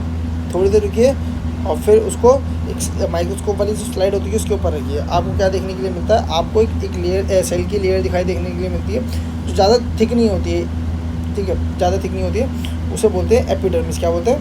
तो यहाँ पर ये कह रहे हैं कि epidermis is usually made up of single layer of cell. देखा मैंने आपको कहा एपिडर्मिस क्या होता है? जो सिंगल लेयर ऑफ सेल से बना हुआ होता है,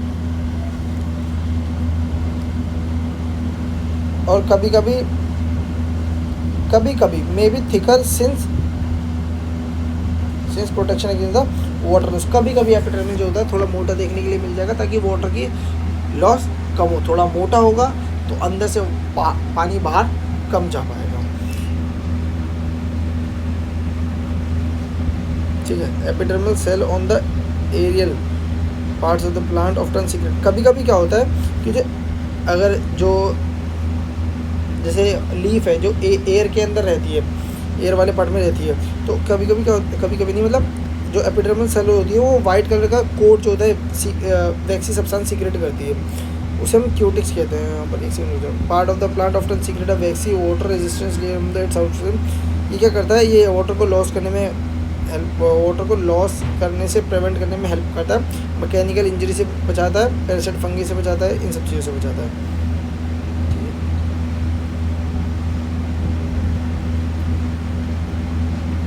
ठीक है, एपिडर्मल सेल जो होती है, एपिडर्मल टिश्यू जो होती है विदाउट इंटरसेलुलर स्पेस कम से कम होता है, और रिलेटिवली सेल्स आर फ्लैट होती है, after their outer and side walls और थिकर।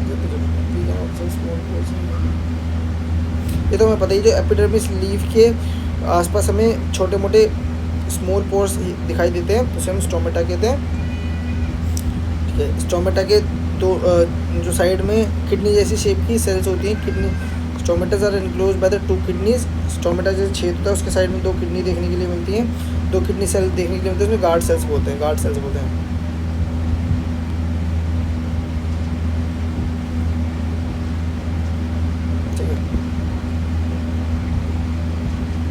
अब अगर हम रूट की बात करें तो रूट, अभी तक तो हमने लीफ की बात करी थी जो एपिडर्मल सेल्स थी। अगर मैं बात करूँ रूट की एपिडर्मल सेल्स की, उसका काम क्या होता है? एपिडर्मल सेल ऑफ रूट्स का काम होता है, उस फंक्शन इज वाटर एब्जॉर्प्शन। उन पे लंबे लंबे धागे देखने के लिए मिलते हैं जो कि सरफेस एरिया बढ़ाते हैं। कभी कभी कुछ प्लांट जैसे कि डेजर्ट के प्लांट्स होते हैं, उसकी एपिडर्मिस के ऊपर थिक कोटिंग होती है। In some plants like desert plant, epidermis के ऊपर थिक वैक्सिक कोटिंग होती है ऑफ क्यूटिन। ये केमिकल सब्सटेंस होता है जो वाटर प्रूफ होता है। क्यूटिन क्या होता है? केमिकल सब्सटेंस होता है, वाटर प्रूफ होता है।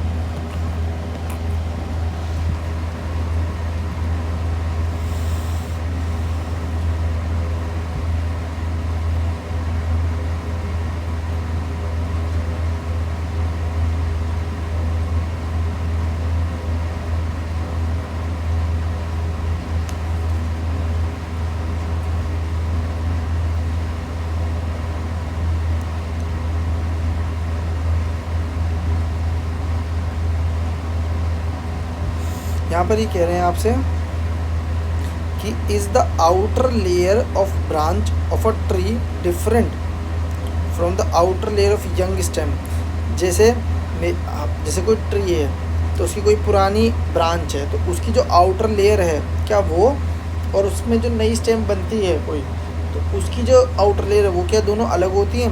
हाँ बिल्कुल। जैसे जैसे प्लांट जो होता है बड़ा होता रहता है, बूढ़ा होता रहता है, the outer protective tissue undergo certain changes. तो सबसे बाहर की जो लेयर होती है उसकी जो टिश्यूज़ होते हैं उनमें बदलाव आते हैं। A strip of secondary meristem located in the cortex form layers of cell which constitute the cork. Cells of cork are dead. तो जो सबसे बाहर वाली जो होती है वो धीरे धीरे बदलाव आता रहता है और वो एक तरीके से डेड और कॉम्पैक्ट उसमें बदलाव रूप में लेने लगती है।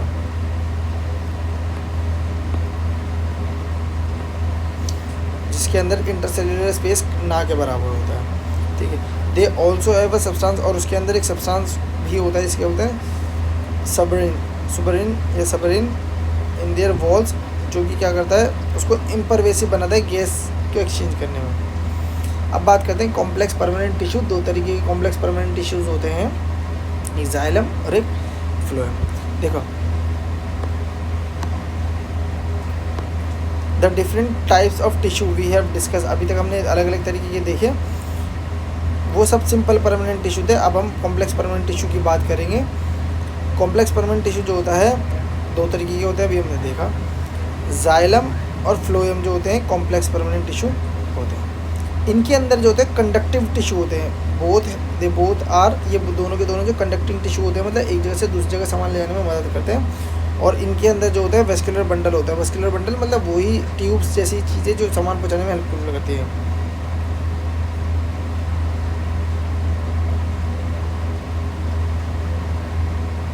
अब देखते हैं कि जाइलम किस किस चीज़ों से बना हुआ है, ठीक है, और फ्लोएम किस किस चीज़ से बना था। ये इंपॉर्टेंट चीज़ें हम बात करेंगे।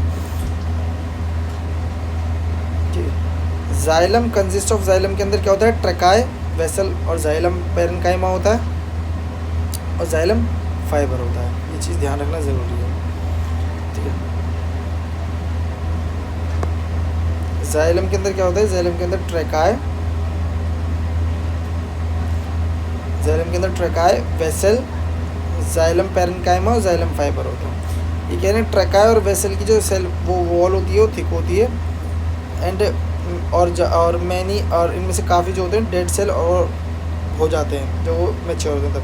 अगर ट्रकाई की बात करूं तो ट्रकाई और वेस्कुलर ये टेबुलर स्ट्रक्चर के होते हैं। ये वाटर और मिनरल्स को ट्रांसफ़र करने में हेल्पफुल होता है। द पैरेन्काइमा स्टोर फूड, तो बताइए जो पैरेन्काइमा जो होता है इसके अंदर जाइलम का जो कंपोनेंट पैरेन्काइमा, जाइलम पैरेन्काइमा ये स्टोर करता है फूड को, और जाइलम फाइबर का काम क्या होता है सपोर्ट करता है उनके वेस्कुलर बंडल सबके स्ट्रक्चर काम को। वहीं फ्लोएम की बात करूं तो फ्लोएम जो होता है वो 5 तरीके is made up of 5 cells, 5 cell से बना होता है। Sieve cell, sieve tube, companion cell, phloem fibre और फ्लोएम पैरेन्काइमा, ठीक है, 5 से बना होता है। Sieve tube, sieve cells, companion cells, phloem fibre, phloem parenchyma. अगर मैं बात करूं सीव ट्यूब्स जो होते हैं वो टेबुलर सेल से बने होते हैं और परफोरेटेड वॉल्स होती हैं, मतलब परफोरेटेड वॉल्स का मतलब वॉल्स में छेद होते हैं आर पार करने के लिए। फ्लोएम जो होता है वो फूड्स को जो लीव्स में बने होते हैं वो ट्रांसपोर्ट करने में मदद करता है। तो एक्सेप्ट सिर्फ और सिर्फ फ्लोएम फाइबर और दूसरी फ्लोएम सेल्स के अलावा इन फ्लोएम फाइबर, फ्लोएम सेल्स ही जो होती है लिविंग होती है, बाकी सब non living except phloem fiber. अच्छा सॉरी, यहाँ पर कह रहे हैं फ्लोएम फाइबर के अलावा, फ्लोएम फाइबर जो होता है लिविंग नहीं होती है, इसके अलावा बाकी सब लिविंग होती है। ट्रकाई देख लीजिए, ट्रकाइड कुछ इस तरीके से देखने के लिए मिलता है, इस डिज़ाइन का होता है। वेसल कुछ इस तरीके से होता है, जाइलम पैरेन्काइमा इस तरीके से होता है। ये हमारा फ्लोएम का सेक्शन है, ठीक है, ये हमने देख लिया। अब हम बात करते हैं इसकी सिंपल परमानेंट टिश्यू की। हमने बात कर ली। सिंपल परमानेंट टिश्यू जो होता है पैरेन्काइमा, कोलेन्काइमा और स्क्लेरेन्काइमा का होता है, ठीक है। जैसे पैरेन्काइमा मैंने आपको बताया इसकी सेल वॉल जो होती है थिन होती है, अनस्पेशलाइज सेल से बने होते हैं, अलग अलग काम होते हैं। अभी हमने देखा था कि अगर पैरेनकाइमा के अंदर क्लोरोफिल या फोटोसिंथेसिस करने में हेल्प करता है, तो उसको हम क्या बोलते हैं, उसको हम क्लोरेनकाइमा बोलते हैं। क्या बोलते हैं? क्लोरेनकाइमा बोलते हैं। वहीं अगर कोई वाटर प्लांट है, उसके पैरेनकाइमा के अंदर काफ़ी एयर भर जाती, एयर कैविटी होती है जहाँ वो एयर ट्रैप करता है, तो उसको हम एरेनकाइमा बोलते हैं। ठीक है, तो मल्टीपर्पज़ के लिए होता है। ये कहते हैं जो पैरेनकाइमा होता है is found in the inner layer of leaves के अंदर, इनर लेयर में मिलती है, जिस लेयर को इनको क्या बोलते हैं? मेसोफिल्स बोलते हैं। क्या बोलते हैं? मेसोफिल्स। इनकी सेल वॉल फोटोसिंथेसिस कर पाती है, तो उसे मैंने आपको बता दिया, तो क्लोरेनकाइमा कहते हैं। ये जो होता है रूट्स में या स्टेम्स में भी देखने के लिए मिलता है। कोलेनकाइमा की बात बता दी थी मैंने आपको। कोलेनकाइमा क्या करता है? कोलेनकाइमा जो होता है फ्लेक्सिबिलिटी प्रोवाइड करने में मदद करता है। इसकी सेल जो होती है लंबी होती है, सेल वॉल जो होती है थिक होती है। वहीं स्क्लेरेनकाइमा की मैंने आपको बात करी, और डेड सेल से बना हुआ होता है। ये क्या होता है? इनफ्लेक्सिबिलिटी कुछ पार्ट्स को देने में हेल्प करता है। कॉम्प्लेक्स परमानेंट टिश्यू मैंने आपको बताया था कि दो तरीके के होते हैं, जाइलम और फ्लोएम। जाइलम जो होता है कंडक्टिव टिश्यू होता है, अभी आपको बताया है कि ये एक जगह से दूसरी जगह चीज़ों को ले जाने में हेल्प करता है। वेस्कुलर बंडल्स होते हैं, और ये बना किससे होता है? Xylem tracheae vessel, xylem parenchyma cell और जाइलम फाइबर से बना होता है। ये लिविंग सेल से बने होते हैं, वाटर और मिनरल्स को ट्रांसपोर्ट करने में मदद करते हैं from roots to upper part of the plants. Mechanical strength भी प्रोवाइड करते हैं। जाइलम की बात करूं तो सबसे पहला जो जाइलम फॉर्म होता है, सबसे पहला प्राइमरी जाइलम जो फॉर्म होता है उसे हम प्रोटोजाइलम कहते हैं, और उसके बाद सेकेंडरी जो जाइलम फॉर्म होते हैं उसे हम मेटाजाइलम कहते हैं। एक चीज़ और कि प्रोटोजाइलम जो होता है वो स्टेम के सेंटर में होता है, और मेटाजाइलम जो होता है वो स्टेम के पेरीफेरी में होता है। इस तरीके की अरेंजमेंट को हम एंडार्क बोलते हैं। क्या बोलते हैं? एंडार्क बोलते हैं। डेंटोकोलॉजी का मतलब क्या होता है कि जब जो ये वेसल्स होते हैं, जैसे प्लांट ये स्टेम है, मैं वैसे आपको काट के दिखा रहा हूँ। अगर मान लीजिए किसी स्टेम को मैंने काटा, और काटने के बाद जब मैं उसको देखता हूँ तो इस तरीके से उसके अंदर क्या होती है? ऐसे सर्कल्स बने हुए होते हैं। तो ये जो सर्कल्स की ये क्या होते हैं? वेसल्स ही तो होते हैं। इन्हीं वेसल्स को अगर हम इन लाइनों को पढ़कर देखकर हम किसी प्लांट की एज को बताते हैं तो उसे हम डेंटोकोलॉजी बोलते हैं। फ्लोएम की बात करूँ तो ये भी कंडक्टिव टिश्यू है। ये भी अलग अलग कंपोनेंट से बना होता है मिलके। सीव एलिमेंट्स कंपेनियन सेल्स हो गया, फ्लोएम पैरेनकाइमा सेल्स हो गए, फ्लोएम फाइबर्स हो गया। इसका काम क्या होता है? इसका काम होता है कि जो सॉल्युबल ऑर्गेनिक कंपाउंड जो लीव्स में बन रहे हैं उसको अलग अलग पार्ट्स तक ले जाना, इसे ट्रांसलोकेशन कहते हैं। ये बार्क के सबसे अंदर वाली लेयर के अंदर होता है। वहीं प्लांट टिश्यू की बात करें अभी हम, तो प्लांट्स टिश्यू के अंदर जो हस्क जो कोकोनट का होता है वो स्क्लेरेनकाइमा टिश्यू से बना होता है। एक्वेटिक प्लांट है तो उसके अंदर जो एयर वाली जगह होती है पैरेनकाइमा के अंदर, उसे हम वो क्या होता है? वो मैंने आपको बताया था पैरेनकाइमेटस टिश्यू से बना होता की वजह से होता है। फाइबर्स क्या करते हैं? अभी हमने फ्लोएम और जाइलम दोनों में फाइबर देखा है। मैकेनिकल सेल और कंडक्शन में मदद करते हैं।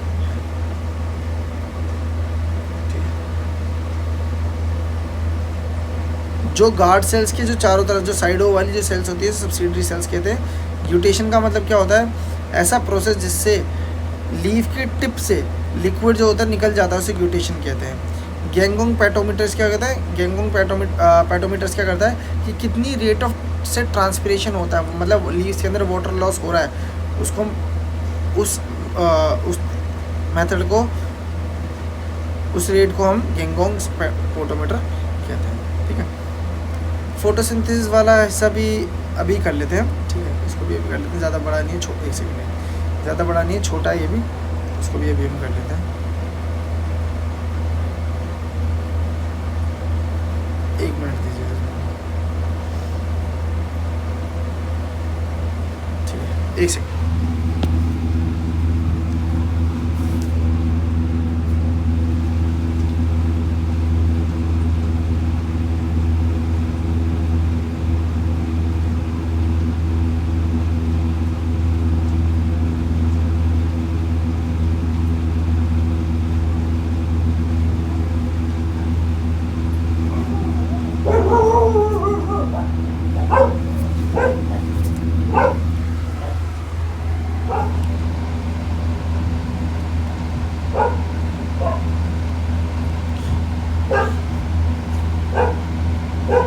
ठीक है, तो फोटोसिंथेसिस वाले सेक्शन अब हम करते हैं। फोटोसिंथेसिस सिंपल है, एक प्रोसेस होता है जिससे ग्रीन प्लांट जो होते हैं क्लोरोफिल जो उनके अंदर होता है, क्लोरोफिल की हेल्प से और लाइट के प्रेजेंस में वो क्या करते हैं, कार्बन डाइऑक्साइड और वाटर को लेकर ग्लूकोज क्रिएट करते हैं और ऑक्सीजन क्रिएट करते हैं और वाटर क्रिएट करते हैं। ग्लूकोज का फॉर्मूला क्या होता है, C6H12O6।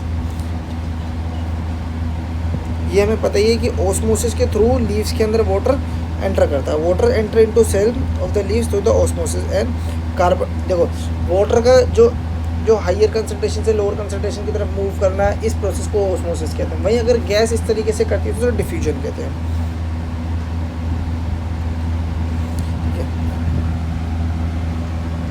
क्लोरोफिल क्या होता है, क्लोरोफिल एक तरीके से फोटो रिसेप्टर मॉलिक्यूल्स होता है। क्लोरोफिल का काम क्या होता है कि सोलर एनर्जी को ट्रैप करना। अलग अलग तरीके के क्लोरोफिल्स होते हैं, क्लोरोफिल के मॉलिक्यूल्स होते हैं, जैसे कि ABCDE। क्लोरोफिल A और B जो होते हैं सबसे ज़्यादा कॉमन होते हैं प्लांट्स में पाए जाने वाले। क्लोरोफिल एब्जॉर्ब करता है, तो सनलाइट जो आती है अगर उस लाइट को हम ब्रेक करें तो उस स्पेक्ट्रम को हम ब्रेक करें तो वो बहुत सारी अलग अलग डिफरेंट कलर की लाइटों से बना होता है। बट क्लोरोफिल सारी उस सेगमेंट्स को नहीं लेता, वो वॉयलेट, ब्लू और रेड कलर को लेता है।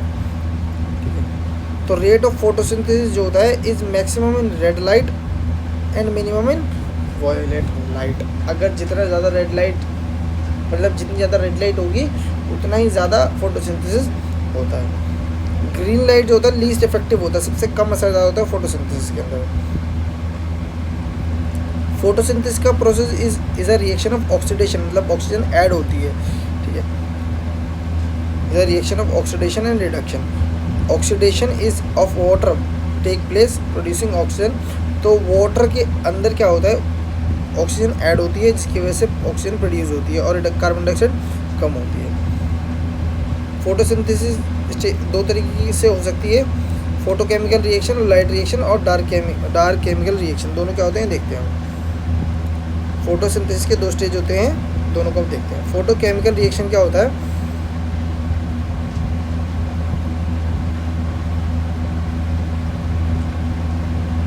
रिएक्शन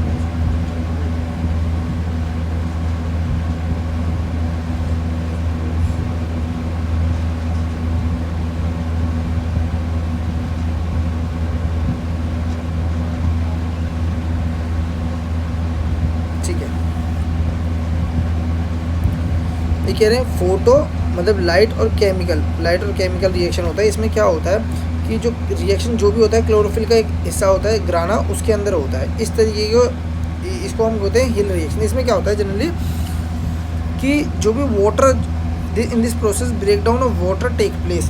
तो वाटर हाइड्रोजन और ऑक्सीजन से बना होता है, तो यहाँ पर क्या होता है वो ब्रेक डाउन होता है। तो हाइड्रोजन के आयंस क्रिएट होते हैं जब भी ब्रेक डाउन होता है और इलेक्ट्रॉन होते हैं। इस प्रोसेस को कहते हैं वाटर जब ब्रेक डाउन होता है, इसे बोलते हैं वाटर जो होता है ब्रेक डाउन होता है लाइट की मदद से, तो इसे हम फोटोलिसिस कहते हैं। जब लाइट रिसीव करता है तो वो टूटता है। ठीक है, तो ATP energy, ATP is a energy. क्या होता है इसका, एक सेकेंड, ट्राइफॉस्फेट, एडिनो ट्राइफॉस्फेट जो होता है फॉर्म्ड होता है फ्रॉम ADP एंड P। अब डार्क केमिकल रिएक्शन क्या होता है, ये भी फोटोकेमिकल जो होता है जो लाइट की मदद से होता है। ये ग्राना, क्लोरोफिल के ग्राना वाले हिस्से में होता है, ये क्लोरोफिल के स्ट्रोमा वाले हिस्से के अंदर होता है। इसके अंदर क्या होता है, वहाँ पर हमने देखा था कि वाटर का ब्रेक डाउन होता है और ऑक्सीजन, हाइड्रोजन आयन और इलेक्ट्रॉन रिलीज होते हैं। इसके अंदर क्या होता है, in this reaction reduction of carbon dioxide take place and sugar और starch are formed. Dark chemical reaction के अंदर क्या होता है, डार्क केमिकल रिएक्शन के अंदर कि कार्बन डाइऑक्साइड का रिडक्शन कम होती है और ग्लूकोज का फॉर्मेशन होता है। इसको बोलते हैं Calvin Benson cycle. Subsidiary cell मैंने आपको बता दी, जो गार्ड सेल की तरफ जो इंटरेक्टिंग सेल होती है सब्सिडरी सेल कहते हैं।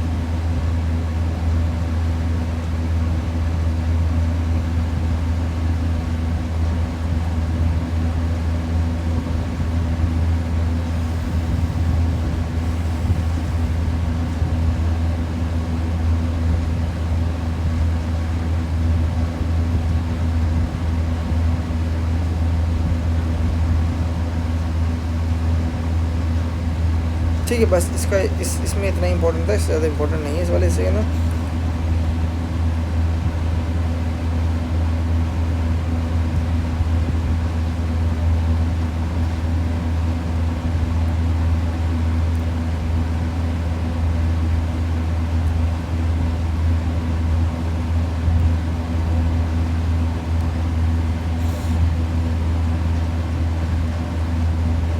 अब हम प्लांट हार्मोन्स वाला हिस्सा करते हैं। प्लांट हार्मोन्स मतलब प्लांट्स के अंदर कुछ ऐसे हार्मोन्स होते हैं जो प्लांट्स को ग्रोथ करने में, प्लांट्स को चीज़ों को राइप करने में या डिजीज से प्रोटेक्ट करने में मदद करते हैं। तो इन हार्मोन्स के बारे में हम जानते हैं। देखो, प्लांट्स के अंदर जनरली 5 तरीके के मेन हार्मोन्स होते हैं, उसके बारे में जानेंगे। सबसे पहला जो है ऑक्सिन्स। क्या है? ऑक्सिन। ऑक्सिन की खोज किसने करी थी?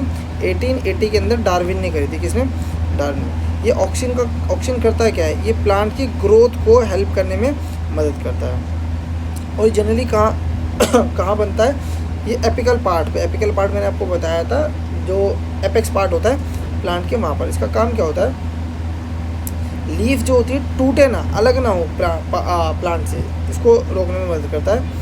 ठीक है, ये स्ट्रॉस को, जो एक्स्ट्रा पार्ट जो होता है, जैसे कभी कभी लकड़ी जो होती है एक्स्ट्रा होती है, उस पर कोई लीफ वीफ नहीं है, तो उसको ख़त्म करने में, उसको सुखा के गिराने में मदद करती है।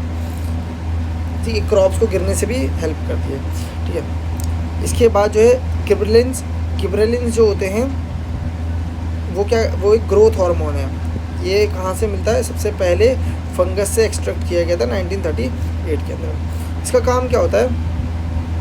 जो ड्रॉफ प्लांट्स हैं, जो मतलब छोटी हाइट के, उनकी ग्रोथ करने में हेल्प करता है। ठीक है, और फ्लावर्स को क्रिएट करने में भी हेल्प करता है। मतलब डॉर्मेंसी ब्रेक करता है। मैंने बोला ना, अगर छोटा प्लांट है तो उसकी ग्रोथ करवाएगा, लेते बढ़वाएगा। सीड्स को, साथ ही साथ जो गिबरेलिन होता है वो सीड्स को स्प्राउट करने में मदद करता है। अच्छा, दोबारा एक बारी, हमने ऑक्सिन करी, ऑक्सिन करा और गिबरेलिन करा। ऑक्सिन का काम क्या था? ये भी बेसिकली ग्रोथ करने में हेल्प कर रहा था, और तो लीफ जो है टूटे ना, इसलिए हेल्प कर रहा था।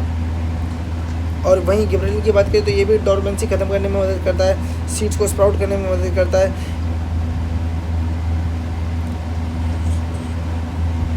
अगर ये हार्मोन जो होता है, ये हार्मोन्स क्या करता है? फ्रूट्स और फ्लावर्स के साइज़ को बड़ा करने में मदद करता है। इसके बाद बात करें साइटोकिनिन्स। साइटोकिनिन्स का काम क्या होता है? ये जो होता है, ये ऑक्सीजन के साथ काम करता है। ये naturally works in coordination with oxygen. Oxygen के साथ काम करता है और सेल डिवीजन में बहुत इंपॉर्टेंट काम करता है। It helps in cell division and development in presence of oxygen. Cells की ऑक्सीजन के साथ मिल कर के ये सेल की डिवीजन में मदद करता है। अभी हमने देखा था ऑक्सीजन जो होता है वो एपेक्स वाले हिस्से के अंदर होता है, तो ये अब एपेक्स वाले हिस्से के अंदर ऑक्सीजन के साथ काम मिल के कोऑर्डिनेट करके साइटोकिनिन्स क्या करेगा? उस जगह पर सेल डिवीजन करने में मदद करता है। तो वही है, ये भी जब ग्रोथ, जब उसके साथ मिलेगा तो हाइट बढ़वाएगा, ग्रोथ करवाएगा, तो डॉर्मेंसी खत्म करने में मदद करेगा। आरएनए और प्रोटीन बनाने में भी हेल्पफुल होता है। इसके बाद बात करते हैं एब्सिस्क एसिड। एब्सिस्क एसिड जो ये वाला जो हार्मोन जो होता है, ये जो है ग्रोथ को रोकता है।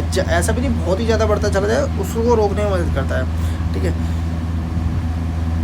जो ये सीड्स को और बर्ड्स को, जो डॉर्मेंट कंडीशन का मतलब है कि एक टाइम तक ये रोक के रखने में मदद करता है, उसे ग्रो करने नहीं देता। मतलब अनटिल अनलेस उसको फेवरेबल कंडीशन ना मिले तब तक उसको रोक के रखने में एब्सिस्क एसिड मदद करता है। ठीक है, ये जो होता है ये ऑक्सीजन से बिल्कुल अपोजिट, ये ऑक्सीजन से बिल्कुल अपोजिट लीव्स को सेपरेट करने में मदद करता है। प्लांट्स की फ्लावरिंग वाली स्टेज को डिले करने में भी मदद करता है। इसके बाद बात करते हैं इथाइलिन। इथाइलिन एक ऐसा हार्मोन्स है जो only hormone found in gaseous form. ये सिर्फ और सिर्फ गैशियस फॉर्म में एक लौता ऐसा हार्मोन है जो इथाइलिन मिलता है। ये फ्रूट्स को राइप करने में मदद करता है। ठीक है, ये किसी भी प्लांट के अंदर नंबर ऑफ फीमेल फ्लावर्स को इंक्रीज करने में मदद करता है। ये लीव्स को, फ्लावर्स को, फ्रूट्स को अलग करने में प्लांट से मदद करता है। जब आपने देखा होगा फ्लावर टपक के गिर जाता है या फिर फ्रूट टपक के गिर जाता है नीचे, तो ये इथाइलिन की वजह से होता है। ये इकलौता ऐसा हार्मोन होता है जो गैसेस फॉर्म में प्लांट्स के अंदर होता है। फिर gas use for artificial ripening of fruits is ethyne.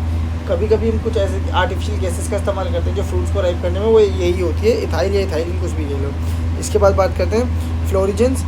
ये लीव्स के अंदर बनती है, ये हेल्प करता है फ्लावर्स को खिलने में, ब्लूम करने में, इसीलिए इसको फ्लोरिजेंस को हम फ्लावरिंग हार्मोन्स भी कहते हैं। इसके बाद बात करते हैं ट्रोमेटिन।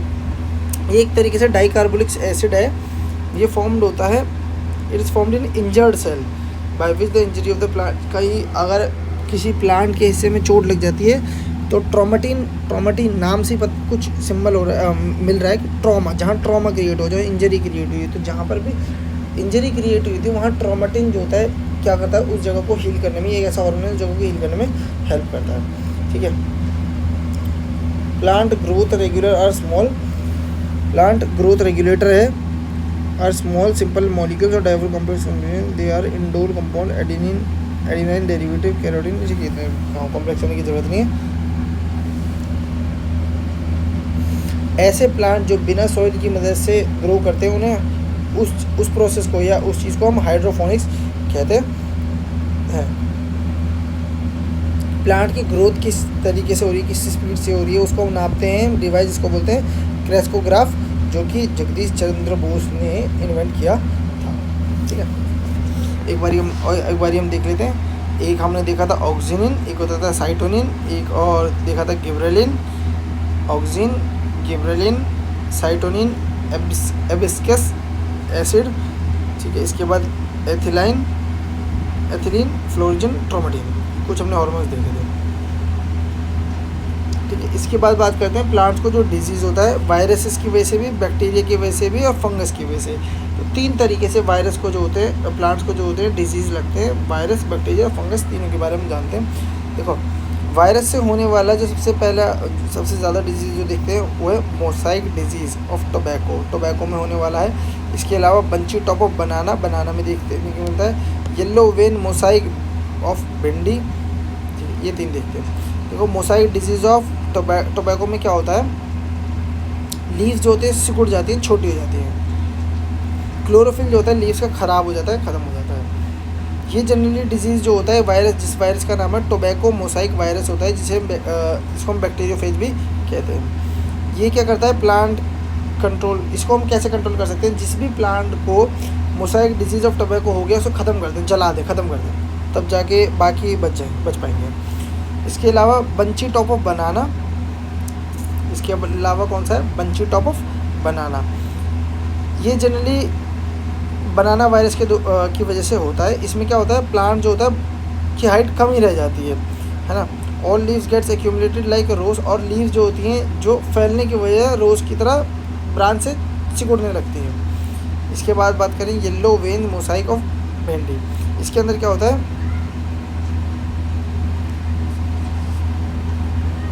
ये ओकरा, ये वाला जो वायरस होता है ये ओकरा प्लांट्स को अफेक्ट करता है। ठीक है। और ये जो डिजीज़ होता है ये इंसेक्ट्स के द्वारा एक जगह से दूसरी जगह ट्रांसमिट किया जाता है।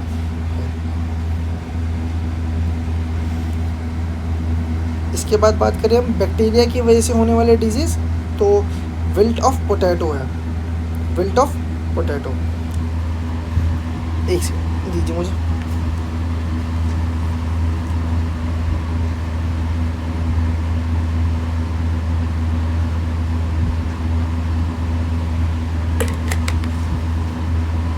तो हमने देखा कि वायरस की वजह से होने वाले 3 डिजीज़, हमने सबसे पहले देखा मोसाइक डिजीज़ ऑफ टोबैको में होने वाला मोसाइक डिजीज़। दूसरा हमने देखा बंची टॉप ऑफ बनाना। तीसरा हमने देखा येलो वेन ऑफ मोसाइक या ऑफ भिंडी।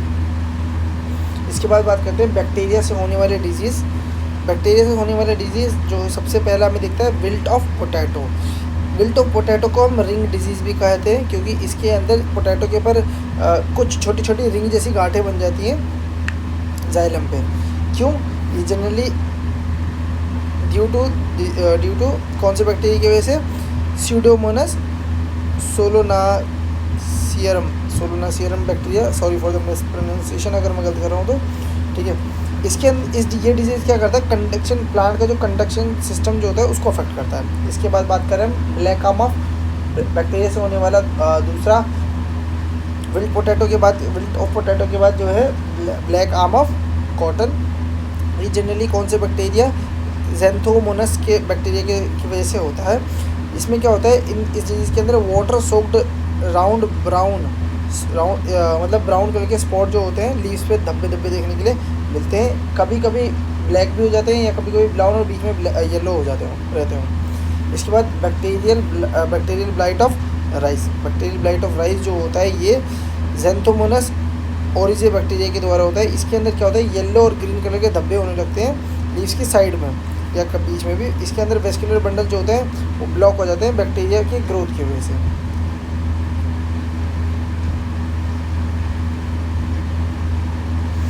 इसके बाद बात करते हैं, मैं इसी में मार्क कर देता हूँ इसी में। इसके बाद बात करते हैं, इसके बाद बात करते हैं सिट्रस कैंकर।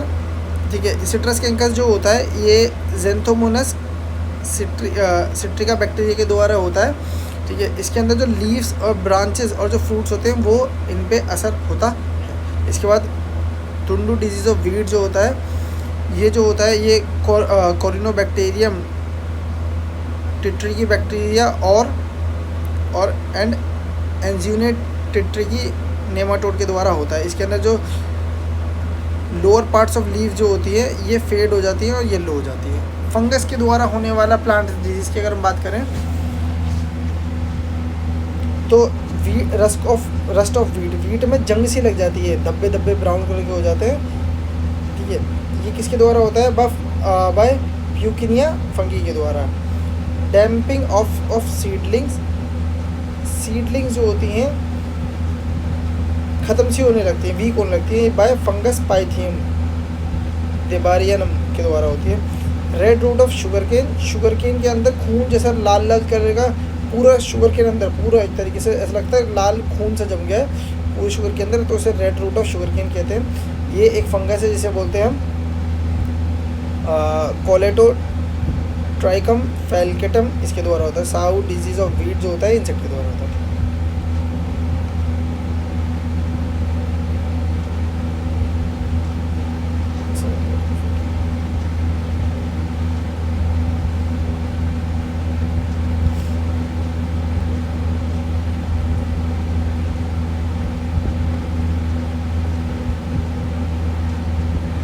ठीक है, यहाँ अभी तक के लिए इम्पोर्टेंट है। और इकोलॉजी में आई डोंट थिंक कि इतना ज़्यादा कुछ इम्पोर्टेंट है।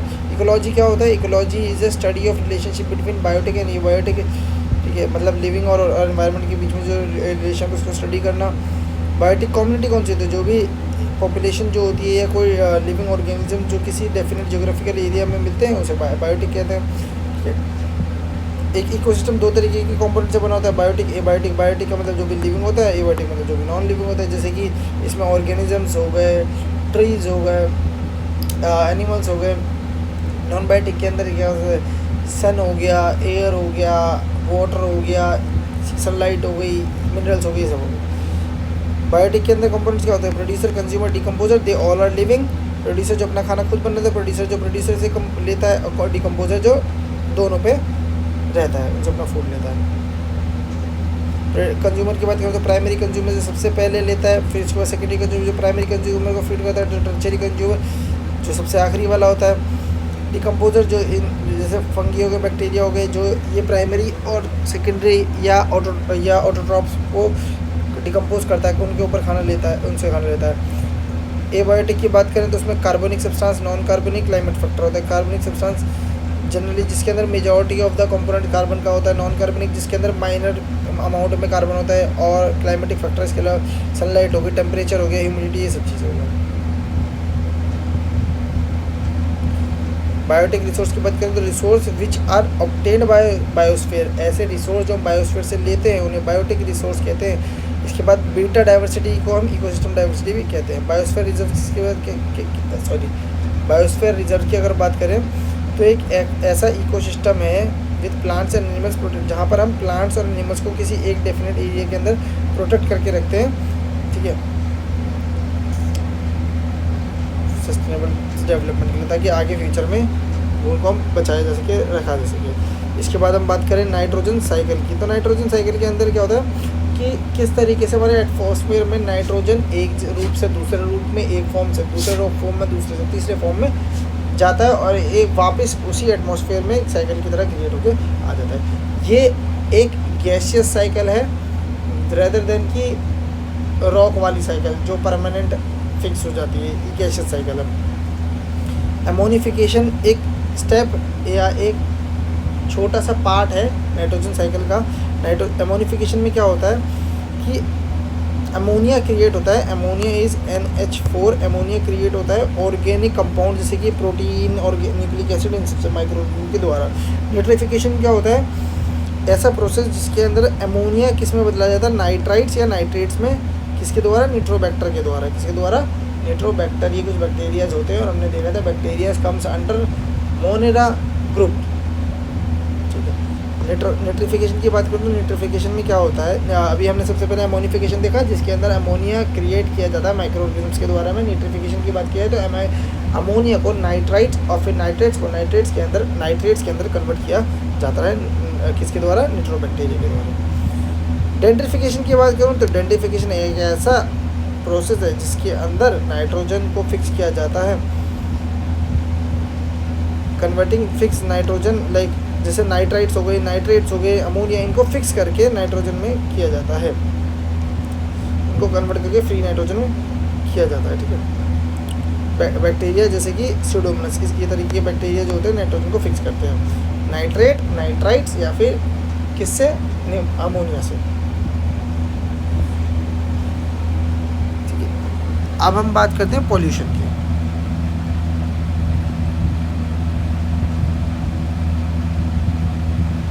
ठीक है।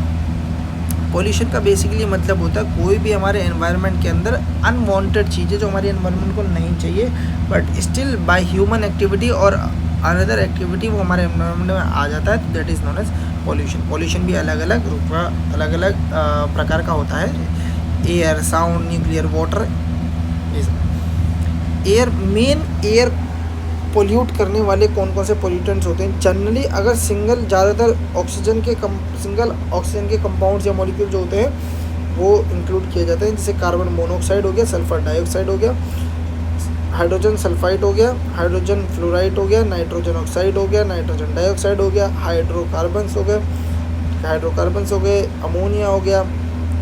इसके अलावा कोई छोटे मोटे टोबैको के, डस्ट के, ये सब चीज़ें होते हैं। वो कार्बन मोनोऑक्साइड जो होता है हमारी बॉडी के अंदर हीमोग्लोबिन के साथ बहुत ज़्यादा जल्दी रिएक्ट करता है, ऑक्सीजन से भी ज़्यादा। ठीक है। और जब वो एक बारी आप सोचिए, एक बारी सोचिए कि अगर हमारी बॉडी के अंदर ये ऑक्सीजन से भी ज़्यादा जल्दी रिएक्ट कर रहा है तो ब्लड के अंदर कार्बन मोनोऑक्साइड की मात्रा बढ़ जाएगी। जब कार्बन मोनोऑक्साइड की मात्रा ज़्यादा हो जाएगी तो ऑक्सीजन ब्लड के अंदर कम हो जाएगा। जब ऑक्सीजन कम हो जाएगा तो ऑटोमेटिकली वो पर्सन सफोकेट करेगा, घुटन की वजह से उसकी डेथ हो सकती है। इसके बाद अगर हम बात करें तो सल्फर, इसके बाद बात करेंगे हम तो सल्फर डाइऑक्साइड, सल्फर ट्राइऑक्साइड और नाइट्रोजन ऑक्साइड जो होते हैं ये हमारे एनवायरमेंटल वाटर के साथ रिएक्ट करता है। और जैसे ये गैसेस जो हमारी गाड़ियों से निकलती हैं, सल्फर डाइऑक्साइड हो गई, सल्फर ट्राइऑक्साइड हो गई, नाइट्रोजन ऑक्साइड हो गई, ये हमारे एटमॉस्फेयर में गैसेस के अंदर रिएक्ट करते हैं। और फिर जब पहली बरसात आती है तो ये वो केमिकल पानी के अंदर मिक्स होकर नीचे गिरते हैं, इसीलिए उसको पहली बरसात को जो होते हैं उसे हम एसिड रेन भी कहते हैं। जब रिएक्ट करते हैं नाइट्रिक सल्फ्यूरिक एसिड और न्यूट्रिक एसिड क्रिएट करते हैं। ठीक है।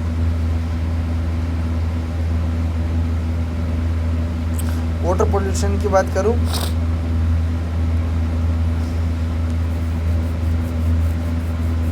तो क्या क्या चीज़ें जो होती है हमारे वाटर को पोल्यूट करती हैं, जैसे कि अगर वाटर के अंदर carbonate, sulphate of magnesium, potassium, ammonia, carbon monoxide, carbon dioxide, industrial remains of water, sea water, ये सब चीज़ें हैवी मेटल या हाइड्रोकार्बन्स, पेट्रोलियम से मिक्स हो जाते हैं तो ये वाटर पोल्यूशन क्रिएट करते हैं। जैसे अगर टैंकर है या कोई ऑयल जो स्पिल हो जाता है तो वो क्या करता है, वो हमारे वाटर को कंटेमिनेट ही तो करेगा और साथ ही साथ उसके नीचे वाली जो मैराइन लाइफ है उसको भी ख़त्म करेगा। अगर कोई वाटर के अंदर मरकरी रिलीज़ हो जाता है और वो मरकरी ख़राब कर देता है, अगर उसको कोई पीता है कोई ऑर्गेनिज्म ये ह्यूमन, तो वो डिजीज़ क्रिएट करता है which is known as Minamata disease, जिसको हम क्या बोलते हैं, इसको बोलते हैं मिनामाटा डिजीज़। ठीक है।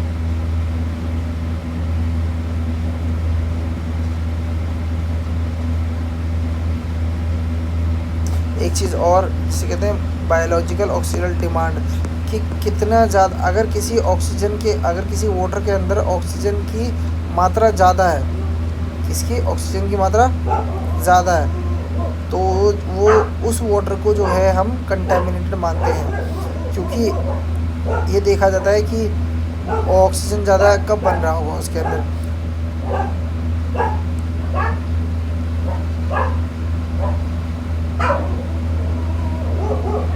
ज़्यादा ऑक्सीजन तब बन रहा होगा जब उसके अंदर ज़्यादा से ज़्यादा प्लांट्स होंगे, ठीक है, उसके अंदर ज़्यादा से ज़्यादा प्लांट्स होंगे, तो वो ज़्यादा से ज़्यादा एयर वो जगह को घेरेंगे, ऑक्सीजन को एक टाइम तक तो थोड़ी रिलीज़ करते, फिर उसके बाद वो ऑक्सीजन को कंज्यूम करना चालू कर देते। फिर जब वो ज़्यादा से ज़्यादा ऑक्सीजन कंज्यूम करते तो ऑक्सीजन की मात्रा वहाँ कम हो जाती है, जिसकी वजह से वहाँ की मैरीन लाइफ इफेक्ट होती है, ठीक है।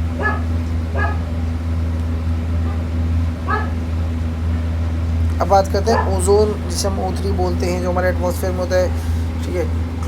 क्लोरीन डाइऑक्साइड हो गई, क्लोरोमाइंस हो गई, ये जो होते हैं इनको इस्तेमाल करते हैं। एक सेकेंड, ओजोन, क्लोराइन, ओजोन हो गया, क्लोरीन डाइऑक्साइड हो गई, क्लोरामाइन हो गए, इसको हम इस्तेमाल करते हैं as a water disinfectant, water को डिसइंफेक्ट करने के लिए। अब बात करते हैं साउंड पोल्यूशन की। साउंड पोल्यूशन वही अनवांटेड कोई साउंड जो होती है हमारे एटमॉस्फेयर में, साउंड पोल्यूशन कहते हैं। ये तो ईजी है। सॉइल पोल्यूशन वही, अगर सॉइल के अंदर कोई अनवांटेड चीज़ ऐड हो जाती है तो हम सॉइल पोल्यूशन कहते हैं, जैसे कि एसिड रेन हो गया, या फिर माइन से आने वाली डस्ट हो गई, या फर्टिलाइजर्स हो गई, केमिकल्स हो गए, गार्बेज हो गई, इंडस्ट्रियल रिमेन्स, ये सब चीज़ जब हम सॉइल के अंदर डालेंगे तो वहाँ पर वो सॉइल पोल्यूशन होगा। सबसे इम्पॉर्टेंट जो है दैट इज़ न्यूक्लियर पोल्यूशन। अगर हम रेडियो एक्टिव सामान जो बचता है कोई भी न्यूक्लियर एक्टिविटी के बाद, और वो हम सीधे बिना उसको ट्रीट करे छोड़ देते हैं, तो वो न्यूक्लियर पोल्यूशन क्रिएट करता है। अब ज़्यादातर ये न्यूक्लियर जो रेडियो एक्टिव सामान जो होते हैं कहाँ से आते हैं, जैसे कोई ट्रीटमेंट के लिए जैसे मेडिकल में यूज़ किया जा रहा है, अगर उसको बिना ट्रीट करे डिस्पोज कर देते हैं तो भी वो क्रिएट करता है। एटॉमिक रिएक्टर से फ्यूल में से वो आने वाला पानी हो गया, या वेस्ट हो गया, या न्यूक्लियर वेपन से आने वाली कोई चीज़ हो गई, तो ये सब चीज़ होती न्यूक्लियर पोल्यूशन क्रिएट करता है। अच्छा, नेचुरल सोर्स जो एयर पोल्यूशन का होता है वो वोल्केनिक इरप्शन हो गया, ठीक है। अगर कोई जगह सल्फर डाइऑक्साइड से पॉल्यूटेड है, ये पता करना हो तो बेस्ट इंडिकेटर क्या होता है, लीचेंस। वहाँ पर लीचेंस की मौजूदगी ज़्यादा होने लगती है। अगर कहीं पर लीचेंस की मौजूदगी ज़्यादा है, इसके मतलब वहाँ पर सल्फर डाइऑक्साइड का पॉल्यूशन है।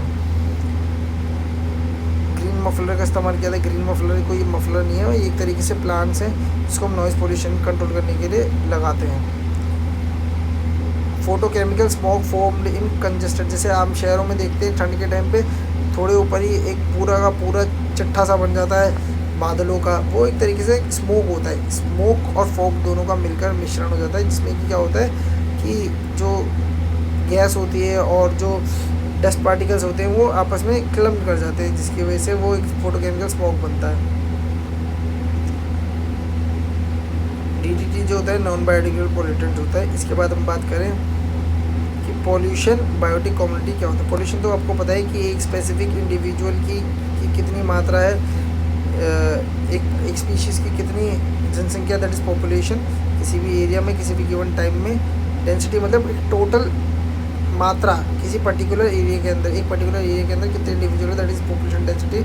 नेटिलिटी का मतलब होता है कि किसी इंडिविजुअल की नंबर्स में बढ़ावट होना, आइदर बाय कहीं से आ रहे हैं। मान लो जिस जगह पे दिल्ली में हम रहते हैं, हम अगर फॉर एग्जांपल कोई रहता है दिल्ली के अंदर कोई लोग आ रहे हैं, साथ में बर्थ भी हो रहे हैं, उससे भी बढ़ रही है पॉपुलेशन। तो दो तरीके की वजह से नेटिलिटी मतलब इंक्रीज इन पॉपुलेशन इंक्रीज होना नेटिलिटी होता है। दो वजह से होता है कि इमिग्रेशन और बर्थ से। मोटिलिटी मतलब एक जगह से पॉपुलेशन का कम होना, ये भी जनरली दो वजह से हो सकता है, या तो जो बाहर से जाते हैं, ठीक है, एमिग्रेशन की वजह से निकल के जाना, साथ ही साथ डेथ की वजह से होता है। बायोटिक पोटेंशियल का मतलब होता है कि एक इनहेरेंट इंडिविजुअल की कितनी कैपेबिलिटी है रिप्रोड्यूस करने की। म्यूचुअलिज्म का मतलब होता है दो ऑर्गेनिजम्स हैं वो आपस में मतलब कम्युनिकेट कर रही है या फिर मिलजुल रहे हैं, जिसमें क्या होगा, दोनों का फ़ायदा होगा। कॉमर्शलिज्म में एक का फ़ायदा होगा और एक का ना नुकसान होगा ना फ़ायदा होगा। पॉपुलेशन एक्सप्लोजन का मतलब सडनली अचानक से किसी एक जगह पे कि एरिया में पॉपुलेशन की मात्रा बढ़ जाना, that known as population explosion. Demographic transition का मतलब क्या होता है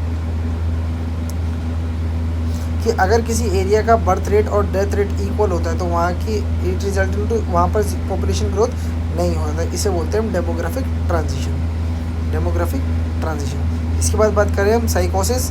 ये एक तरीके से मेंटल इलनेस होती है जिसके अंदर कोई पेशेंट जो होता है प्रोलॉन्ग इमोशनल रिएक्शन, अगर वो दुखी है तो ज़्यादा दुखी होता रहेगा काफ़ी लंबे टाइम तक, खुश है तो काफ़ी खुश रहेगा काफ़ी लंबे टाइम। अभी मैंने आपको बोला था बायोलॉजिकल ऑक्सीजन डिमांड, ये एक तरीके से एक स्टैंडर्ड है जिससे हम देखते हैं कि वाटर जो है कितना पॉल्यूटेड है और एक्वेटिक वहाँ पर इकोसिस्टम पे क्या असर पड़ रहा है है।